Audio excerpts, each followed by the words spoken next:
TJ. Oh, wow. Oh, wait a minute. See, you see, Rich, this is why that's why I got to come at him sometimes. Okay, very good. There was no need for that. No, it's all good. It's all good in this hood. We're greatly appreciative of that.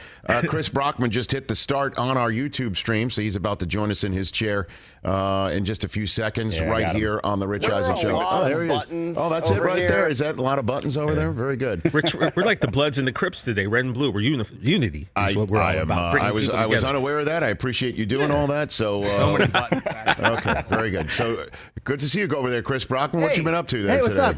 Oh, just saving the world. Very good.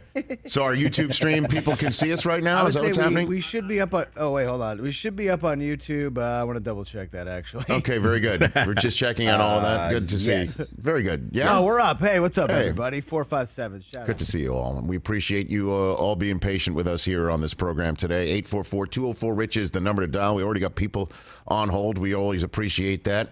We've got a triple. Well, I guess we've got 3 guest segments, 4 guests. In the first hour, coming up in about 17 minutes' time, is our friend from Pro Football Talk. Mike Florio will be joining us on this program. Pro Football Talk Live starts the day at the NBC Sports on Peacock Network. Michael Smith, who's also on Brother from Another on Peacock, but also made his debut on Thursday Night Football on Amazon Prime Video last night. And he'll be joining us at 20 minutes after the hour in our second hour of the program. And 20 minutes after the hour in our final hour is Danny and Lucy DeVito, the father and daughter combo that is not only part of the executive producing crew, but also the voices of the new animated show on FX, Little Demon. And Danny DeVito was live tweeting that last night on his Twitter account without any other indication that he was live tweeting his show. People were losing their mind. And the stuff that he was tweeting last night without knowing he was talking about playing Satan in this new animated show that he and his daughter are not only helping voice but executive produce. People thought Danny kind of lost his mind because he also wasn't threading it. And that's one way to trend on Twitter. So Danny will be in studio along with his daughter in hour number 3. I read one tweet and I was like, I had to read it 3 times. I'm like, oh, wait a second. It's Little Demon. Oh, it's Little Demon. And we'll be talking about it with Danny tomorrow. So Danny's going to be joining us along with Lucy DeVito, father-daughter combination, coming up in hour number 3. So the kickoff of the NFL season, Thursday night, September 8th. Boy, did that get a whole new look-see to it just in the last 24 hours. Let's start here with the defending Super Bowl champs, the Los Angeles Rams, who win the Super Bowl. Aaron Donald says, put a ring on my finger, and he's one of the main reasons why there's a ring on everybody's finger. Well, you can't even call it a ring. As we all know, it's as large as the moon itself, and it actually opens up, and you can actually stay in there. There's a 2-bedroom apartment that's like inside that ring. $4,000 a month. Air conditioning. There's everything in there. Yeah. So, he, yesterday, in practice with the Bengals, how about that, by the way? Right. Winds up with not one but 2 Bengals helmets in his hand in a scrum and starts swinging it like he's Myles Garrett looking for Mason Rudolph. Come on. And but that is what everybody's pointing out today. Cleveland Browns fans are clapping back at a lot of people today. Because if Myles Garrett got 6 games for doing that to Miles Rudolph, how many games is Aaron Donald going to get now that he's in the middle of a scrum swinging at people with helmets? Talk about dangerous. You know the answer to that, though, right? The answer is going to be 0 because the NFL does not have, apparently, any purview in terms of disciplining players for activities that happen during practice. Those are team-related and team, I guess, that's the bailiwick of the team to handle any practice-related suspensions. And the reason for that is the league's not going to step in the middle of a practice set for a team. The problem is now in this day and age where there's 1 fewer preseason games. Last night, a couple of games that we saw last night, one on Amazon Prime between the Niners and the Texans, and then another one between the Chiefs and the Packers. Those teams are done with preseason. August 25th, done. Preseason over. With 1 fewer preseason game, there are more and more intra-squad practices going on, and those teams practice with each other all week and then play each other. That's one way to tell the coaches we're going to have one fewer preseason game, but you're going to still get a nice amount of work in with your guys, and there's going to be enough de facto live action for you to give as close to game situations as possible on practice field so you don't have to suit up in a preseason game and put players' health potentially and injury-prone moments on the line. Problem is, though, is when you put two teams together, that's kind of like, if it's not a game, it is enough to maybe rise to the level of the league having purview over anything that happens between two teams. One team, the league can be told, butt out. Two teams, the league might have to step in. Certainly if you're going to put two teams together on the field that may have an issue with one another, like, say, one team beat the other in the Super Bowl. Gee whiz, you're going to have two teams that are in the Super Bowl together, practice together just a few months later. What could go wrong? Oh, that old game, the Super Bowl? That whole thing that changes lives and legacies and bank accounts? That guy, And even with two coaches who know each other and love each other in McVay and Zach Taylor, when it's 90 degrees out in Thousand Oaks, right? What's going to happen when it's 90 degrees out? Tempers flare, and then all of a sudden helmets come off. Apparently Lyle Collins had a Rams helmet in his hand, or a helmet in his hand before this happened. Apparently he kicked it off. It's always the second guy, though.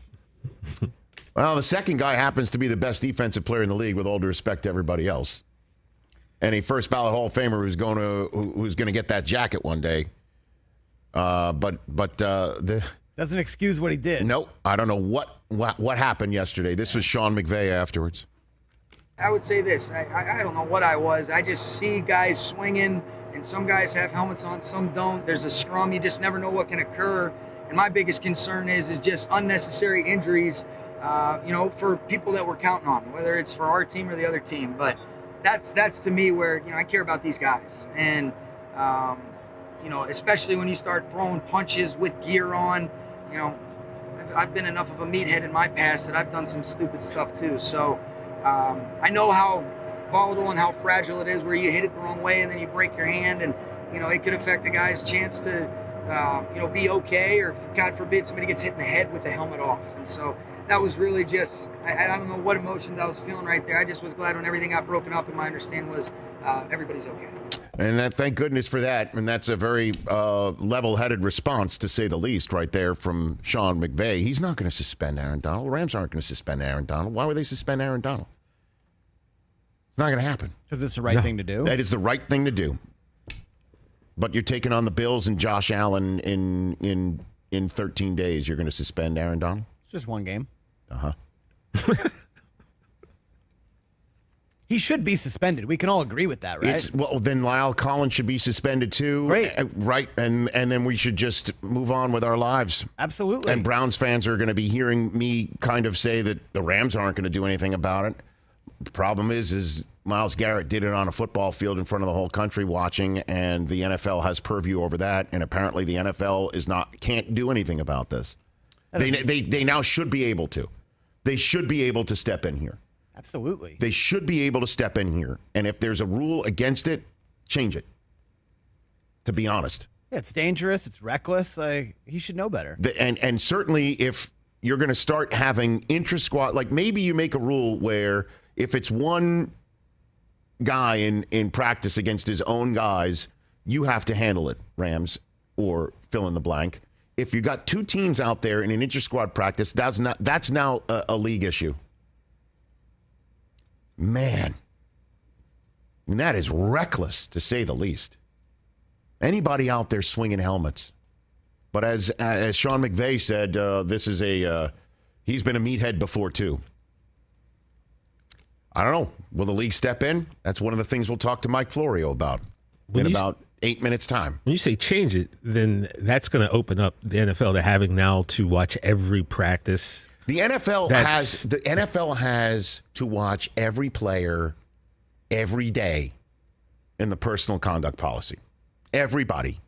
every day. The minute you come into the NFL, they overlook or have to be responsible in disciplining a player for anything that can happen 24/7, 365 the minute somebody becomes an NFL player for their personal conduct. So why can't we So you in want the them NFL to be able review to every practice that goes? I don't think the not players review nor the every teams practice are going to like that. or some, I don't know. Too bad. Then don't swing helmets at people. I get it, but we always talk about these guys. They're savages. They're not like you and I and normal people. Like, so I get it, and I when understand. You put them in those. I lose my head around my kids. I lose my head in certain situations too, where you just lose your head. But when you lose your temper, but you don't physically strike somebody with a helmet. I don't do that. And I understand I'm not in a scrum 90 degrees and it's happening and you're trying to protect your teammates. And that's a totally fine point, TJ, except the NFL already created a precedent for this type of behavior. Yeah, during a game when he swung a helmet at another player who didn't have a helmet on. From what I looked at, and I watched as many times, he was swinging it, but he hit guys on helmets. I'm not condoning it, but I'm saying... I think nothing's going to happen. That's what I'm saying. I don't think anything's going to happen. And I think the league should now understand that there is a loophole that they can't step in when something deserves for the league to step in because they apparently have no purview over practices. But this is not a practice. This is an intra-squad scrimmage that is happening over and over and over again throughout the league because they took a preseason game away. Another thing we're going to talk about with Mike Florio in a moment is Matt Araiza, who we first met last year through our Rich Eisen show NIL sponsorship program that we had where we're giving out $1,000 and free product to kids who don't expect to have a deal based on their name, image, and likeness based on their play on the field. And Araiza was a tremendous punter at San Diego State and wound up being the third drafted punter in the NFL draft this year. And I remember sitting on the set scratching my head saying, why? How is this guy not the first punter off the board? Well, now we may have found out why. Because there's a civil lawsuit that was filed against him and two of his teammates at San Diego State at the time for, I don't think I've ever said these words on the show, gang raping an underage girl. And I saw the civil lawsuit that was filed against Araiza and two others. And to say the details are shocking and disgusting is an understatement and an affront to the words shocking and disgusting. I said this when I read the multiple civil lawsuits against Deshaun Watson, and I will say this for Matt Araiza as well, that if this is true, I called Watson's behavior vile. This is beyond vile. This is apparently what appears to be criminal behavior at worst. And the authorities in San Diego, apparently, the detectives in the case, according to the LA Times, just recently handed their evidence to authorities in Southern California to decide whether charges need to be filed against Matt Araiza, who denies this through his lawyer, who said that the individual in the case, he inferred it's a money play, which is interesting because usually money plays are not involving third-round drafted punters in the NFL.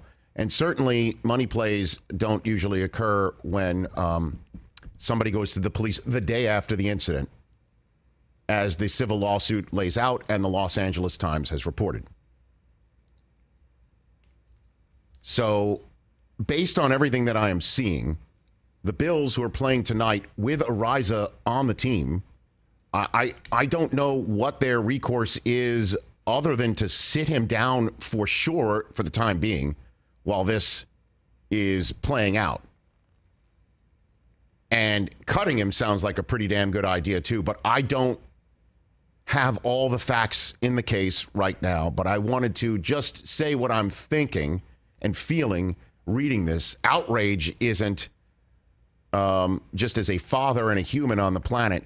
And then gobsmacked and absolutely gutted, and then also embarrassed that we had him part of our NIL deal. Need to hear from him. Got to hear from him. And I bet we're not going to hear from him. Certainly not from the Bills, and certainly not from his attorney, who apparently, again, said that this never happened, even though, according to all reports and this lawsuit, it occurred in his house, the party. And it happened 10 days before he was on this show talking to us, and we were giving him a deal. Gross. And I am just beside myself about that. And the Bills said they're doing a thorough investigation. According to Tim Graham, who covers the team in Western New York, he reached out to the young lady's attorney, who confirmed the Bills have not reached out to him or her. Doesn't sound very thorough on its face. And the league can't step in here either, because this happened before he was a pro. That's the rules. So anybody out there, once again, looking to the NFL to administer punishment that local authorities either have yet to, or unwilling to, or decline to, that's not an option either.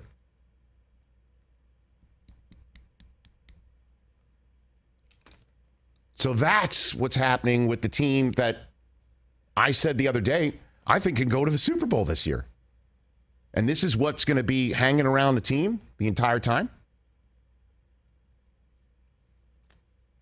I mean, seriously, if the Bills think they could just wait this out and and hopefully get through it, well, what's that going to happen? What's that going to look like in media day in Arizona? I mean, really, that's 24 weeks from now. But there is a, innocent until proven guilty, even though clearly I have stated the way I feel about what I've read and what I have seen. But for the time being, I mean, I don't know if there's a team exempt list or anything like that. We'll talk about it with Mike Florio. 844-204-RICH is the number to dial. So let's take a break. And when we come back, lots to talk about with Mike, including the Jimmy G scenario. What's going on with him? Because that clock needs to strike midnight in just a few days' time. What's going on in that world and more? Mike Florio of Pro Football Talk when we come back.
So did the Trey Lance isn't ready crowd have a good night last night? Did you have a good night last night? Trey Lance isn't ready crowd? You're part of the Trey Lance isn't ready crowd? I am part of the Trey Lance isn't ready crowd, but I did not watch the game. Did he not play well? Is that what happened? Oh, the Niners didn't score any points, so. Is that bad? He had 3 series, right? They said. I didn't see the game either. He was 7 for 11, passer rating of 73. That doesn't seem good. But as people in the chat were pointing out, no starting offensive lineman played. So why is he out there? Why is he out there with the second group offensive line? Just because they trust him to get rid of the ball, I guess. I don't know. Just he needs the reps. He needs the I don't know, man. I don't know the way this preseason world as it currently is right now. It's crazy. You can't take anything from it. I don't know what to make of it anymore because there are guys out there who are playing with the 2s and they're the 1s, and you don't know how to evaluate it. And then you're also seeing teams that just don't play anybody at all. And then you see teams like the Chiefs who did play Mahomes like crazy. Right. And then you see teams like the Jets who play their guy and then he gets hurt. That actually does have a shot to affect a win or a loss in week 1. I think Brady is starting this weekend. He is. I mean, so. Well, you could trust him to take care of himself. I could trust him to play about 5 plays. Yeah, and just break a sweat and get out of Dodge. Yeah, but he hasn't spoken yet, has he, since he's returned, correct? Not that I've seen. I haven't seen that either. Nope. He made a TikTok video. Yes. Yeah, he is posting on for his underwear on socials. Yeah. You know. So and then again, as our terrestrial radio audience is going to rejoin us in about a minute's time, that's when we'll get Florio on here. Now you're seeing more and more intra-squad scrimmages between 2 teams that will play each other that week. That used to be a rarity. Remember that? Used to be, 4 preseason games. We're going to go to training camp. We're going to go somewhere outside of our facility. And then after preseason game number 2, we're going to go back to our facility. And then we'll just hunker down. Now, on occasion, you'd see 2 teams play, practice against each other once or twice and then play each other. And that would be the end of it. Now you're seeing that more and more and more and more because there's 1 fewer preseason game.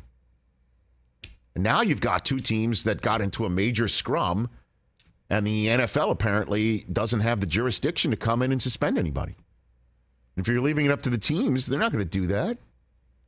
The Rams are going to say, Aaron, you almost retired on us. Here's what we're going to do. We're going to suspend you because Myles Garrett got that somewhere else. In practice. 844-204-RICH, number to dial here on the Rich Eisen Show. We're here on our YouTube stream, youtube.com/Rich Eisen Show. We're here until we move to the Roku channel in September. And we welcome back here on the Rich Eisen Show our friend from Pro Football Talk and PFT Live is what kicks off our former spot, NBC Sports on Peacock, every single day. And we say happy 28th wedding anniversary to a man at Pro Football Talk. Joining us here on the Mercedes-Benz Vans phone line, Mike Florio. How you doing, Mike? I'm doing great, Rich. Thank you very much for that. My wife is allowing me to work today, which is not really much of a sacrifice. It's less time she has to deal with me. So it's for her a very good day. Do you know what's the precious metal for 28 years? Do you know that off the top of your head, Mike? Do we know that? What you must zinc. Is it? Zinc. Hold on, Brockman, you've got it. What is it? Orchids. Orchids. Oh, that's easy. Go to the shop. Orchids. Now I got to go find some orchids. Look at that. Look at that. We got the photograph that you tweeted out. Oh, my goodness gracious. Hair still on point. Yes, really, Mike. That's impressive. That is impressive. And mostly mine. Well, at any rate, happy anniversary to you. And as you referred to it, Mrs. PFT. Well done right there. All right. Let's start first up with Matt Araiza. And what is going on and what the league must be thinking about it. And they don't have any jurisdiction to place him under the personal conduct policy because this happened before he was a pro. Is that the case, Mike?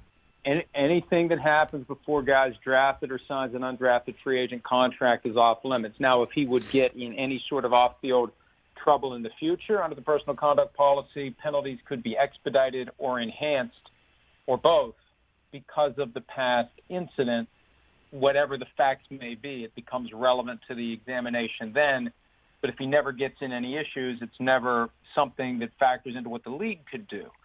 But realistically, you take a step back. This isn't Deshaun Watson. This isn't a quarterback. This is a punter. Now, I don't know what the Bills knew back in April. There have been reports that they didn't know about this. They became aware of it at some point since then. What would they have done differently if they had known about this? Would they have used a sixth-round pick if they had known about these allegations? What have they learned if, presumably, they've investigated it? And what will they do moving forward? They could cut him if they wanted to. Now, the union could file a grievance, and they may have to pay him his salary.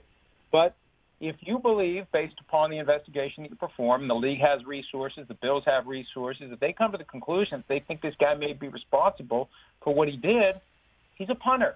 You find a different punter. And I know punters are people too, Yeah. but that is the most interchangeable position on a football team other than long snapper and holder. And do the Bills want to carry this cloud into their season? Does the NFL want Matt Ariza punting on NBC in 13 days when the Bills and the Rams play to start the season? I don't think it's something the NFL would want, and I presume that they would put him on paid leave if he fell within that specific portion of the personal conduct policy, but he doesn't because it happened before he got drafted. Is there such a thing for a team paid leave where the team has like their own exempt list in the way that the commissioner would have? That power went away in the 2006 CBA after what the Eagles did to Terrell Owens, and before that the Buccaneers did it to Keyshawn Johnson, where they basically sent him home with pay. But if the guy agrees to it, like last year, Deshaun Watson, happy to get paid to not play for the Texans. Maybe Jimmy Garoppolo this year, happy to get paid to not play for the 49ers. If the Bills would go to him and say, look, here's what we're going to do. We're going to deactivate you every week. You're still on the 53-man roster. You're still part of the team, but we're going to have a different punter, and you're just not going to suit up and you're not going to play while this goes forward. And if he's okay with it, it's not a problem. It's only a problem if he says, no, I insist on my right to be on the roster and I don't agree to go along with this. And if that's the case, then it gets more complicated. But they could do it. And we've seen it. As long as the player's okay with it, the team could do it. And then, I'm just, I just learned about this yesterday, as most of us did, right? So from what I have read, it appears that the detectives in this case, who actually were on what I read is a pretext call with the victim, the alleged victim, and Ariza, before we get to where the detectives are with this case, and I ask you about that, what is a pretext call? Because that is the most damning portion of the civil lawsuit that I read yesterday. Well, that is, and I did not handle criminal defense work when I practiced law, but it appears to be a device that allows detectives to listen in to conversations that potentially would be incriminating, and it sounds like there were some incriminating things said there as it relates to whether or not there were sexual relations between Ariza and the 17-year-old girl. His lawyer did a TV interview last night, and he basically admitted that something happened. The position is there was nothing forcible, that he didn't know she was under 18, which introduces a completely different set of problems because in California you have to be 18 years of age, and there are some exceptions, and one of them would be that he's young enough that he just really didn't know and she misrepresented her age, et cetera. So there are various potential avenues for criminal liability, and it sounds like on this call he said some things that complicate his situation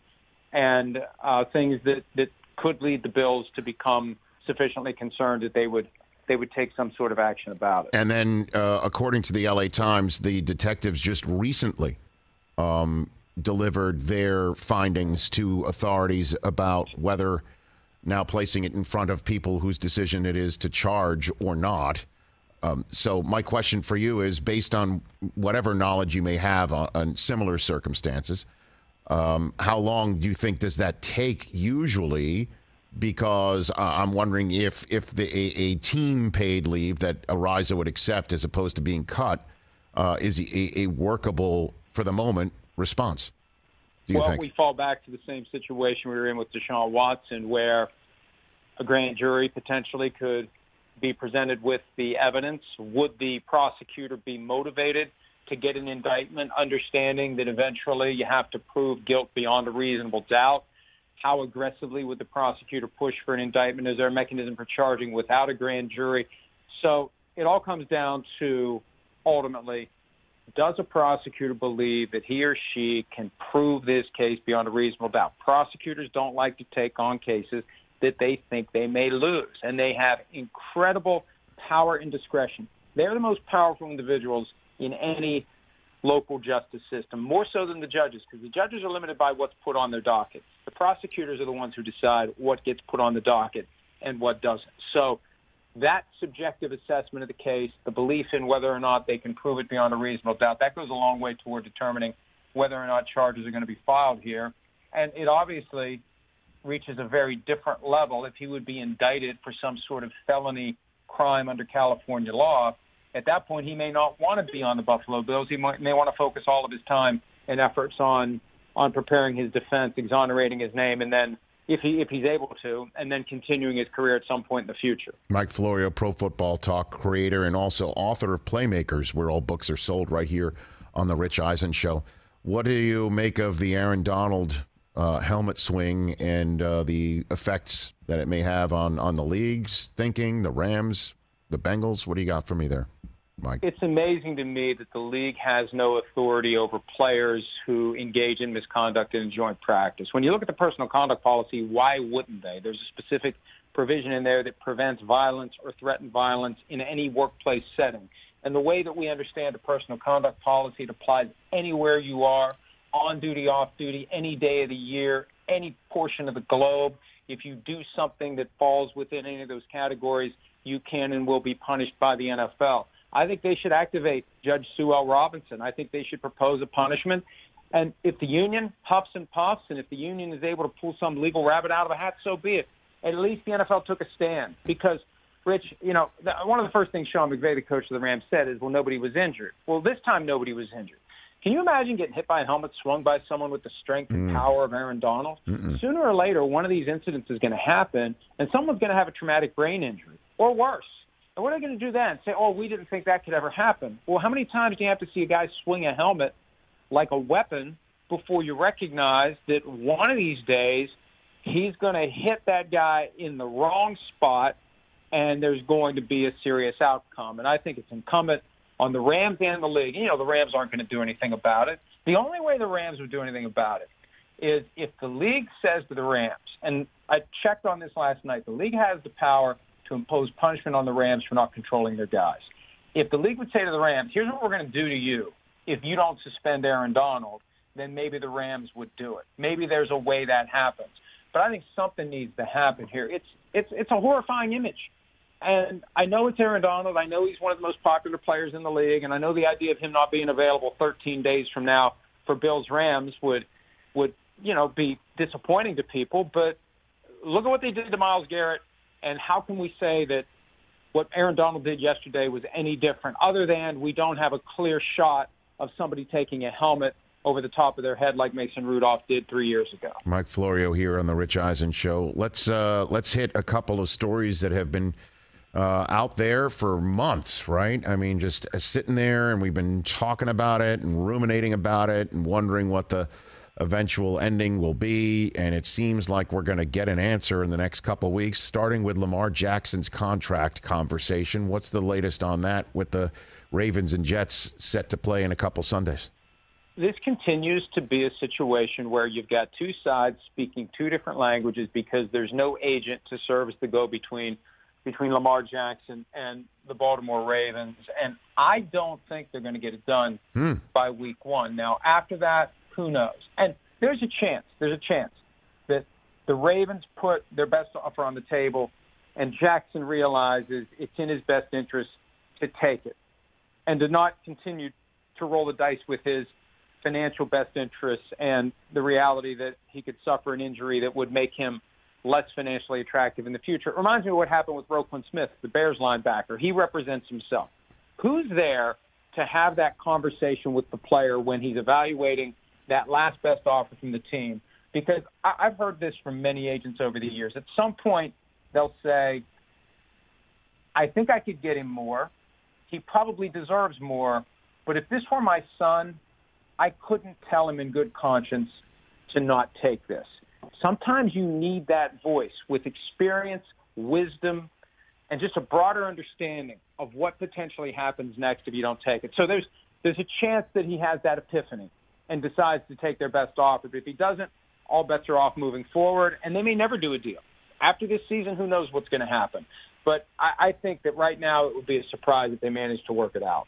So just so I'm aware here, how does it work? So it's possible that Lamar goes from the film room with Greg Roman, his OC, has that conversation, goes to the quarterback room, chit-chats with the quarterbacks, and then Eric DeCosta knocks on the door. The GM says, let's come up to my office, and then the two of them have a contract conversation. That's literally the way it's working right now in Baltimore? That's the way it's supposed to work, and because of the stuff that happened a couple of weeks ago with Roquan Smith, where someone who isn't certified by the union was calling teams to try to generate trade interest, even though the Bears had not given permission for it, the league sent out a memo saying, look, when guys represent themselves, you can only negotiate with the player. And what some players are doing, they actually do use someone who isn't NFLPA certified, and they've got like a burner email account, and that agent, air quotes agent, pretends to be the player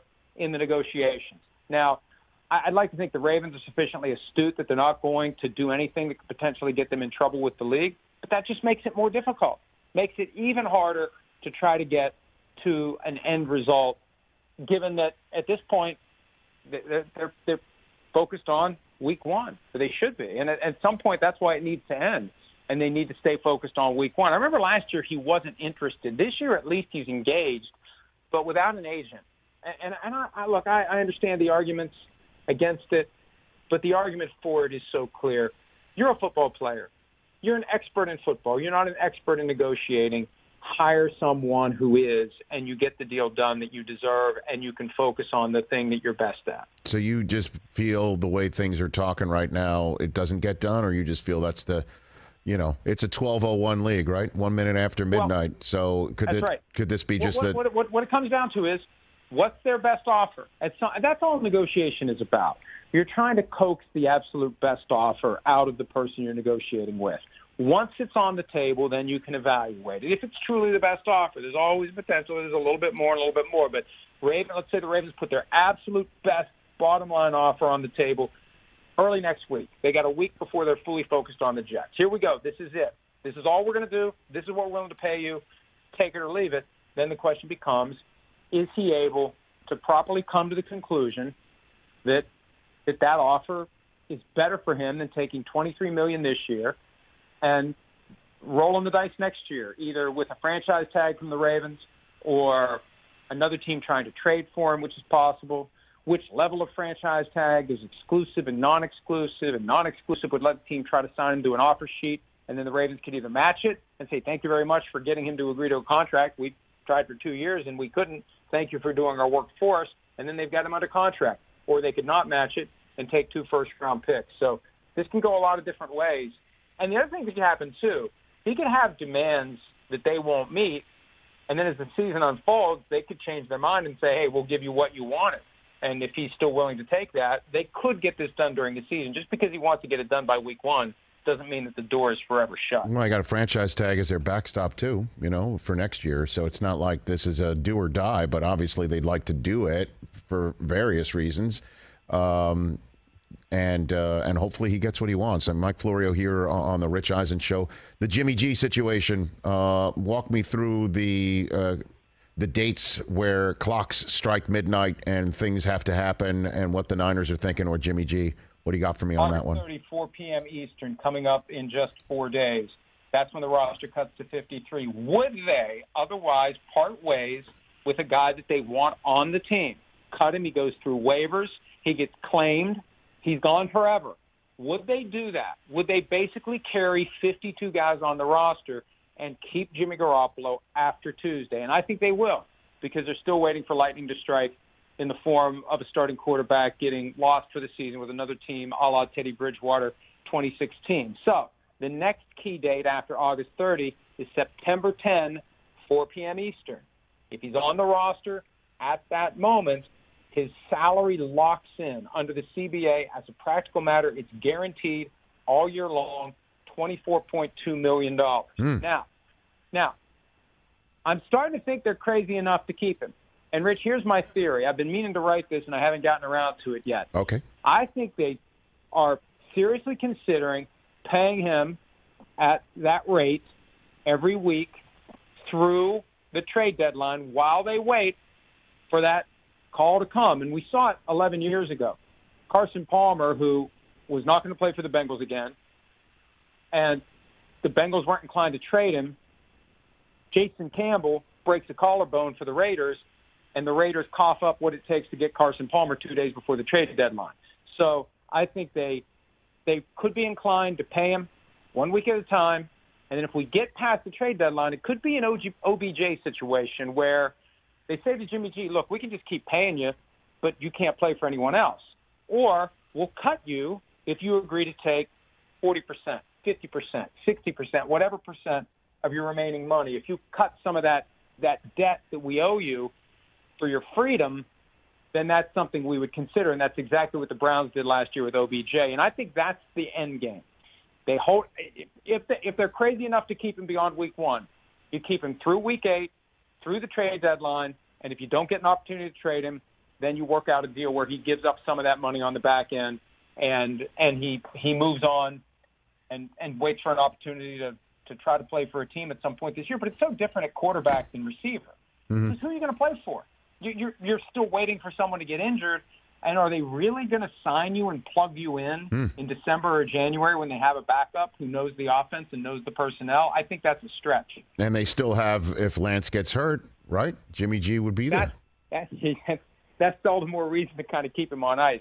You know, that injury that they're waiting for could happen in their own backyard. And wouldn't that be the ultimate outcome to this, that Jimmy G ends up playing for the 49ers and they end up getting to the playoffs and Super Bowl. to the brink of the Super Bowl again. Oh, my God. Mike Florio, thank you for the time, and thank Mrs. PFT for making you available for us today. I appreciate that. Happy anniversary to you two, crazy lovebirds, and look for my call as always. And if you ever need me for anything, you know I'm there. Thanks for the call. All right, Appreciate thanks, pal. Have a great weekend. Right back at you at Pro Football Talk, a must follow.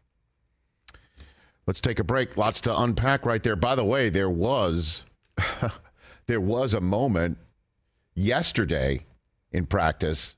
I believe it was either yesterday or Wednesday, and we didn't discuss it yesterday. I think it was yesterday, where it was an almost get Jimmy G on the phone moment for another team in the NFL for just a split second. Oh. Yeah. We'll hit that. And there are people asking for an update on our crazy-ass fantasy league. 844-204-RICH, number to dial. That's next on the program.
Al Michaels, we're going to give you a choice of 3. Okay. And you must start one. Okay. You're Tom Brady, if you will. Right. You must bench one. Malcolm Butler. Oh, yeah. Or cut one, which could be Malcolm Butler, too. Right. All right, here we go. Do you have any start? It's time. Start now. Bench. Just sit down and be quiet. Or cut. Get out. All right, with Al Michaels. First one up for Al Michaels and start, bench, cut. Do you have any music, Mike Del Tufo, please? Thank you. Cuts of steak. Ribeye, filet mignon, New York strip. Ribeye, filet mignon, New York strip. You must start one, bench one, and cut one. Al Michaels. New York strip is in the Hall of Fame, so that's the start. Filet is, on the bench. Mm-hmm. Ribeye is great, but the problem is it's so fatty. Mm-hmm. So, you're always watching your weight, so I love ribeye, but I got to cut it. You're cutting ribeye. I'm cutting ribeye. Wow. New York strip is in the hall? Is it Oh, yeah. in the hall? That's the best. First ballot? Yeah. Okay. And They waived the 5-year waiting period, too. and you're a medium rare guy, right? Medium rare plus. Okay, medium rare plus. Wow, look at that. Still moving. Okay, next one up for Al Michaels. Start, bench, cut. Event to call. Super Bowl, World Series, Olympics. Start, bench, Ooh, cut. boy. Oh, yeah. Well, Super Bowl, World Series, Oh, Olympics. he's thinking I got about to put it. the Super Bowl as the starter. Okay, Bench. What am I going to bench here? it's the I idea. haven't done the World Series since 1995, so that's cut, I guess. And Okay. the Olympics are. Yeah, you'll bench the Olympics. Well, yeah. Yeah. But I'm gonna put the Olympics on waivers, but I'm gonna Bring it back. I'm gonna bring it back. Okay, off very the good. waiver All wire. right, Al, we got a bonus one. You have one? We got a bonus one. Okay. All right, Al, ready? Golf partner. Start, bench, cut, golf partner. Okay. Doc Rivers, Pete Sampras, Rich Eisen. Since I played golf with all of these guys, I probably Be honest, I'll probably start Doc. I knew that. Because Doc is extremely competitive. Pete's a lot of fun to play with, but Pete, he's been through the competitive realm of his life, so he's out there to have fun. And Rich, I'm sorry, but I'm cut? well, let's put it this way: neither of us would. I'm fun. Neither of us would make the cut. We'd be gone by Friday afternoon. Trust me. Al's a crowd pleaser. You knew that's exactly what you That's wanted what I to hear, wanted. Brockman. The great Al Michaels. So many appearances on our show. Check them all out. He went down a Miracle on Ice wormhole with them multiple times. Love it. Back here on YouTube.com/Rich Eisen Show, Odyssey, and now our terrestrial radio affiliates have just rejoined us here on this Friday program. Callaway's Chrome Soft golf balls. We just saw a video with Al Michaels talking about playing golf, and I love playing golf with Al. I don't know if he plays the Chrome Soft family of golf balls. What- I mean, think what's he the deal? needs to. We gotta I step- think he step needs your to. game up, I'm Al. gonna take care of that. Come I'm on. gonna put the Callaway Chrome Soft regular in his hand. Regular. I Not think the, that's not the X. Regular. I don't know if he needs the He doesn't high need it. spin. Yeah, and I Al's don't- not a spin rate guy. I don't think so. Yeah. I don't think so. He just wants to hit it, and he wants to hit it and make sure he finds it again. That's the key. The great Al Michaels. I use Chrome Soft regular golf balls because of the wider range of golfers. Chrome Soft X and Chrome Soft XLS are for varying degrees of excellence with your, I assume, Callaway golf clubs as well. So you will love these golf balls. They are awesome because they are ensured to be the highest quality, most consistent, fastest golf balls possible thanks to the precision technology that's designed techniques and manufacturing specifications up to 1/1000th of an inch. When you add it all up, it's so simple. Chrome Soft is better for the best, and it's better for everyone. Find out which Chrome Soft is right for you at CallawayGolf.com/ChromeSoft. Yesterday, I saw this yesterday. I believe it happened yesterday. My apologies if it was the day before. But this is the type of thing that can happen in a practice, and I'm not talking about swinging helmets at each other. I'm talking about hitting your hand on a helmet. Oh, yeah. Which, for a split second, in Browns practice, Jacoby Brissett hit the helmet of a defender while following through in practice and wound up shaking his hand in pain for a split second. And all I could think, Kevin Stefanski apparently, from what I read, got upset with the defenders being close to his quarterback. Like, get away. I mean, you only know one speed in practice, right? Well, apparently you need to know more than one speed in practice. Do not get anywhere near Jacoby Brissett so he follows through. And as much as I've talked about, I love Josh Dobbs and think that he would be an incredible story for the Cleveland Browns, as would Jacoby Brissett, by the way, if he goes and wins, let's just say, 7 of the 11. Could you imagine he hands a 7-4 team back to Deshaun Watson after the bye? Okay. I would be surprised, but it's possible. Brissett succeeding would be a great story, and Josh Dobbs, I mean, my gosh, he's just such a great human on the planet, although I just don't think Stefanski wants to throw him out there in week 1. That would have been the where's Jimmy G phone call, which is what the Niners are thinking right now. Hold on to him. And Jed York, friend of the program, has said, we'll hold on to him. And so did John Lynch. We'll hold on to him. Him knowing, as he said last night on the Amazon broadcast, knowing he knows it's Lance's team. And he will be there. He's a good enough guy, and we owe him. How crazy would that be if Garoppolo starts with the team week 1? And I guess what? Would he can't be healthy scratch. He's got to be dressed. If he's healthy and he's on the team, he's got to be dressed if Lance follows through and hits his hand on somebody's helmet. Has to be. He has to be their backup. He has to be their backup. If he's on the roster. If he is on the roster, he must be their backup. And if he struggles, the number of times that you'll hear that Kyle Shanahan will hear, hey, you going to go with him or not? Which is why you can't keep him. This is why you can't keep him. Right. Well, you can, because if you're Kyle Shanahan, you could basically tell the gathered masses, I'm Kyle Shanahan. This is the way it is. You don't want those questions, though. You don't want them. You don't want them. Certainly if he has a game similar to, say, last night, he's doing well against the blitz. Maybe you don't blitz him. Definitely don't blitz him. He can take off and run. He's got that the weapons unique skill set, all man. there, baby. They are all sitting there. Let me check the old. You know who looked good last night? You know who looked good last night? Jacob deGrom? No, another pitcher. Oh. Davis Mills. Touchdown pass. Davis Mills. I don't know, man. Look out for him. Texans are the favorite to have the worst record in the league. I would definitely. It's just funny to hear you say that. The favorite to have the worst record. Are you serious? They are. Yeah. I think you are incorrect about that. Plus 350. Incorrect. No, I think it's going to be Seattle. I know you think that. I would counsel against that. Texans being better than you think too. Davis Mills and the Texans have the neck up on a lot of teams. Hey now. Jeez. What? Leg up. I mean leg. Come on, Rich Eisen. I meant leg. Yeah. That's what you meant. Reach Eisen. Reach Eisen. I was accused of being Reach Eisen when I chose Cooper Kupp second overall in this fantasy league. Yep. That's that not we were what invited to. I went, no, hold on a second. Let me unpack this. Yeah, okay. But we were invited. For those who may not know, we got invited by the actor Joe Latrulio to join a fantasy league. Or I got this invitation. You got it. 12 teams, and all you have to do is draft. You draft 20 players for 9 spots. And every team every player is available for that week and active.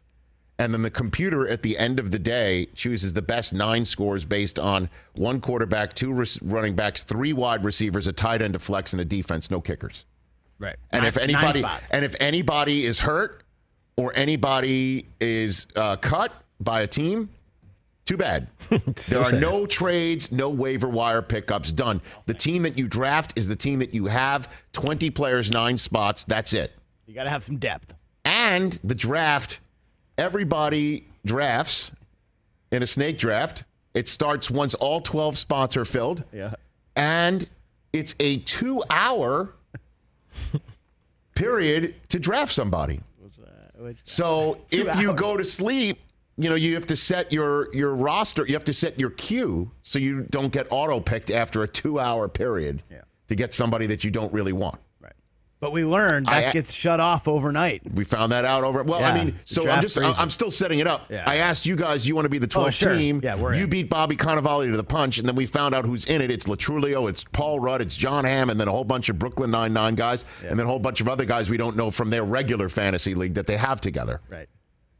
You got the first overall pick. And we somehow got the first pick. And then I got the second And overall you got the pick. second pick. You chose Jonathan Taylor. I chose Cooper Kupp. And somebody accused me of being reach Eisen for getting Cooper Kupp. I'm like, it's a PPR league. He's the best. Hold on a minute. 4 hours later, we were back on the clock. Right. Me before you. Correct. Okay. And so I chose Aaron Jones as my guy. Yep. Then you wound up choosing, who are your next guys? You chose Keenan Allen and Leonard Fournette. Leonard Fournette. Yeah. And then I had my next pick, and I thought to myself, what am I going to do here? Because I've got a tight end spot I could fill, or another receiver, or another running back. Correct. And what I wound up doing is I said, screw it. I'm going to get the guy who's going to probably have the most fantasy points in the league, and I'm going to get somebody I'm going to love watching and who, knock on wood, answers the bell. I chose Josh Allen. Oof. And you called me Reach Eisen. The two of you guys got right in there. That was reach. No one said reach about Cooper Kupp. At least we didn't. No, you didn't. But No, you guys did. We were reach Allen on Josh Allen. Yeah, that's where the reach, not Cooper Kupp. No. Now there's been a run. Now there's been a run in run on quarterbacks. Like everyone's gone now. Mahomes, Herbert, Burrow, and so TJ and I were on. You're the on clock. the clock now. We're on the clock Who right are you going now. to choose? We have 2 picks. What do you got? We don't know, Rich. I don't know, to be honest. Like, you taking Kittle, that's fine. I just did. You have another guy who gets hurt a lot. It's okay. Please. Aaron Jones, Cooper Kupp, George Kittle, quarterback, running back, wide receiver, tight end. How you doing? I love it. I love these people, too. I love rooting for them. We have 2 top 10 running backs. Yes. feel I got about good that. people who Now, I the like to thing root is, for. TJ, do we go Lamar here? How do you not? You got to get him. It's early. There's a lot of good quarterbacks. A lot of good quarterbacks. Let's take a break we could wait here. and get Rodgers. Let's take a break here. Let's go so I can choose my pick on the air next. Apparently, there's baseball news I got to tease as well. Oh, big contract. Just All right, got we're signed. back in 40 seconds right here on The Rich Eisen Show.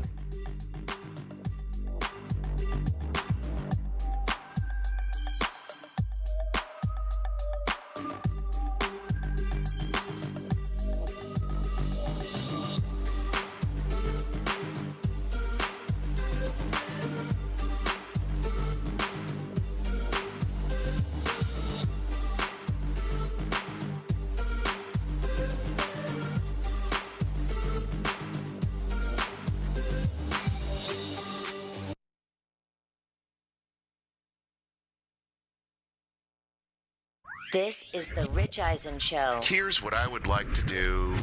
About them Cowboys. For all you Cowboys fans out there. Live from the Rich Eisen Show studio in Los Angeles. And the way that they lost last year is a chip on the shoulder that they're going to cash in. Now that I'm done, I don't think that's going to happen. The Rich Eisen Show. Earlier on the show, host of Peacock's Pro Football Talk, Mike Florio. Coming up, co-host of Peacock's Brother from Another, Michael Smith from FX's Little Demon. Actors Danny and Lucy DeVito. And now, it's Rich Eisen. That it is. 844-204-RICH, number to dial, here to kick off hour number 2 of the Rich Eisen Show. Mike Florio joined us in hour number 1 to talk about Lamar Jackson's contract situation, Jimmy G, his future, the immediate and long-term future for him, and then, of course, what's going on with the Buffalo Bills and their punter, Matt Araiza. If you missed any of that, and my opinions on all those subject matters, also including what went down in the Rams practice yesterday with Aaron Donald holding 2 helmets in his hands for the Bengals after swinging them at some Bengals players, you just go to our YouTube stream, youtube.com/Rich Eisen Show, for anything that you miss over the first hour or any of these 3 hours. And then we're live on our YouTube stream for the time being.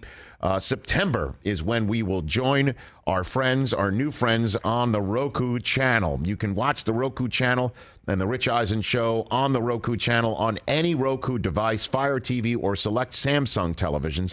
You can also watch on the desktop version or on the internet, the RokuChannel.com. Download the Roku mobile app. That's where you can find the Roku channel as well. Best part about it, it is free. The word free is the key word, and it's free to say free. You should be free to get all of these devices and check us out on the Roku channel. Free 99. Thank you, sir. Yeah. Good to see you over there, Chris Brockman. It's good to be seen, Rich. What are you all upset about? Just agonizing over what to do in this. All right, you're now fantasy. on the clock in our fantasy league, We've where been on the it's clock 2 for hours 42 per minutes. pick, and the pick that you make is a person on your team who is on your team all year long, regardless. You can't, no trades, no waivers. That's the league. The actor Joe Latrulio invited us to, and you're on the clock. You guys, you and TJ are on this, and you've got 2 picks to make in a row, and then I'm up next. And then you're up, yeah. Then So you're up. I think Damn, Chris, so I'm gonna be on the clock during this hour. It's possible. possible. I feel like this is you on The Price is Right. We're going to go live during the hour to see if you choose the right key. We've been on the clock for 42 minutes, and we still can't make a decision. I think we've come to a decision though with our. Are we going to do it with this pick? We don't know what to do with the next pick, to be honest. So we got 2 hours to worry about. I said we go ahead and we make this All right, pick. so we're going to take Lamar Jackson. I think it's a smart We're going move. to take Lamar Jackson. And you're adding him to Welcome to the squad. We have Keenan Jonathan Allen, Taylor, Jonathan Taylor, Leonard Fournette, and Keenan Allen. Okay, very good. How are you, Jay Felly? Good to see you. Just listening. Very good. That's good. Since Well, I mean, it's your job, Yeah, to make sure we're heard. The makes other guy who sense. sits there doesn't listen. That's a good point. So, Sounds great. Your Raiders taking on the Patriots. Apparently, Devontae Adams not playing, which means guess what? He's not playing the entire preseason. Good. He doesn't need to play. Unwrap Devontae Adams for the Las Vegas Raiders week 1. He don't need to play. For my Las Vegas Raiders, who I believe will be winning this division. And a great start would be to win week 1. Why? Because they're right here in Los Angeles to take on the Chargers. How about that for a great week 1 game? Late window on CBS. I wonder if Nance and Romo will be there. Yeah, that'll be it. Unless they're in Arizona for Chiefs Cardinals. That might not be a bad spot for Nance and Romo as well. So Devontae Adams will be unwrapped then on September 11th right here in Los Angeles for my Raiders. That's right. Our Raiders. Our Raiders. You have been on the Raiders Well, he's since been a Raider fan for a long time. since birth pretty much. Yeah. I just hopped on board for this year saying I think they're going to win this deep end of the NFL pool in the American Football Conference Western Division. Welcome. Thank you very much. I appreciate it. Oh, let's take this call. Perfect timing. John in Tennessee, you're here on the program. What's up, John? Not much. How about you, Rich? What's on your mind, John? I think I know what's on your mind because Adam, our call screener, typed it into this computer. Go for it. Go for it. Okay, here's my thing. Why are you going to diss the Chiefs, who have won this division for 6 straight years, right? 6 straight years. We have like a generationally talented quarterback, like you were talking about yesterday. Yes. And we have probably one of the best defensive tackles, Chris Jones, Yep. Stone Cold. We have the best tight end in the NFL, Travis Kelce. Okay. And yet you're still going to pick the Raiders, Yes. who have A great tight end in Darren Waller. Hold on. A great tight end in Darren Waller. A quarterback not as accomplished but as what about their O-line? not as accomplished How as is it Mahomes. Hold on a minute. I'll push back a little bit. Raiders and Chiefs, as we all know, you throw records out. You throw records out when these two teams play each other. And I think Devontae Adams is going to be the best skilled player at the position on that field against the Chiefs, which is not something that you've been able to say about the Chiefs with pretty much any other wide receiver in the last several years. And I like the way that the Raiders have constructed their roster. I like adding Chandler Jones on top of it. My concern is their offensive line. Who's old. I have a concern about their the O-line. offensive line. That's my concern. So that's my 2 cents on the Raiders right there. So you're a Chiefs fan sitting there in Tennessee, John? Is that what you're saying? Yep. Grew up in Kansas for 10 years. Okay, very good. Thanks for the call, John. Call back as we matriculate our way. That would be great. How about that? The Chargers are the only team that's home in the AFC West in week number 1, as Denver is in Seattle, as we all know, and Kansas City's in Arizona, and the Chargers are sitting at home welcoming in the Raiders for That is a spicy week 1 game. well, that's a home game for the Raiders, and that is not being facetious. Yeah. That is not being facetious. Even with the Rams winning the championship here, you could swing a stick and find more Raiders fans in Los Angeles. Still. Then Rams fans? Yeah, right now. Still. Huh. You can make that case. I think so. Yeah. Raiders are real yeah, deep. It's everywhere. Just take, and It's a front-running town, though, so That's the true. Rams fans are going to be even out there more. So and that'd be great. The Rams deserve it. they do deserve it. So there's that. What's the baseball news, Chris Brockman? Oh, big-time baseball news. Aaron Judge resigned? Aaron Judge, no, did not resign. Okay, so who signed? Sorry.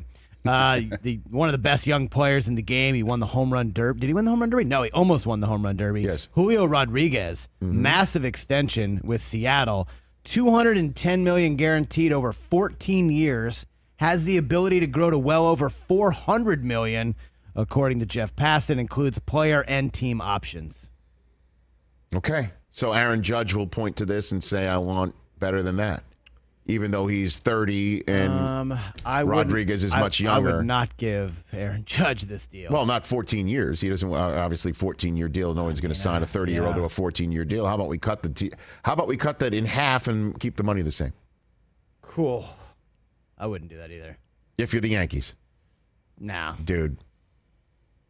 they're gonna have to overpay to keep him. Of course they have the money. It's Let's not just gonna- cut the crap. it's George not gonna be Steinbrenner smart. III underneath the ground is screaming at his son, saying, "Just cut the crap, Hal.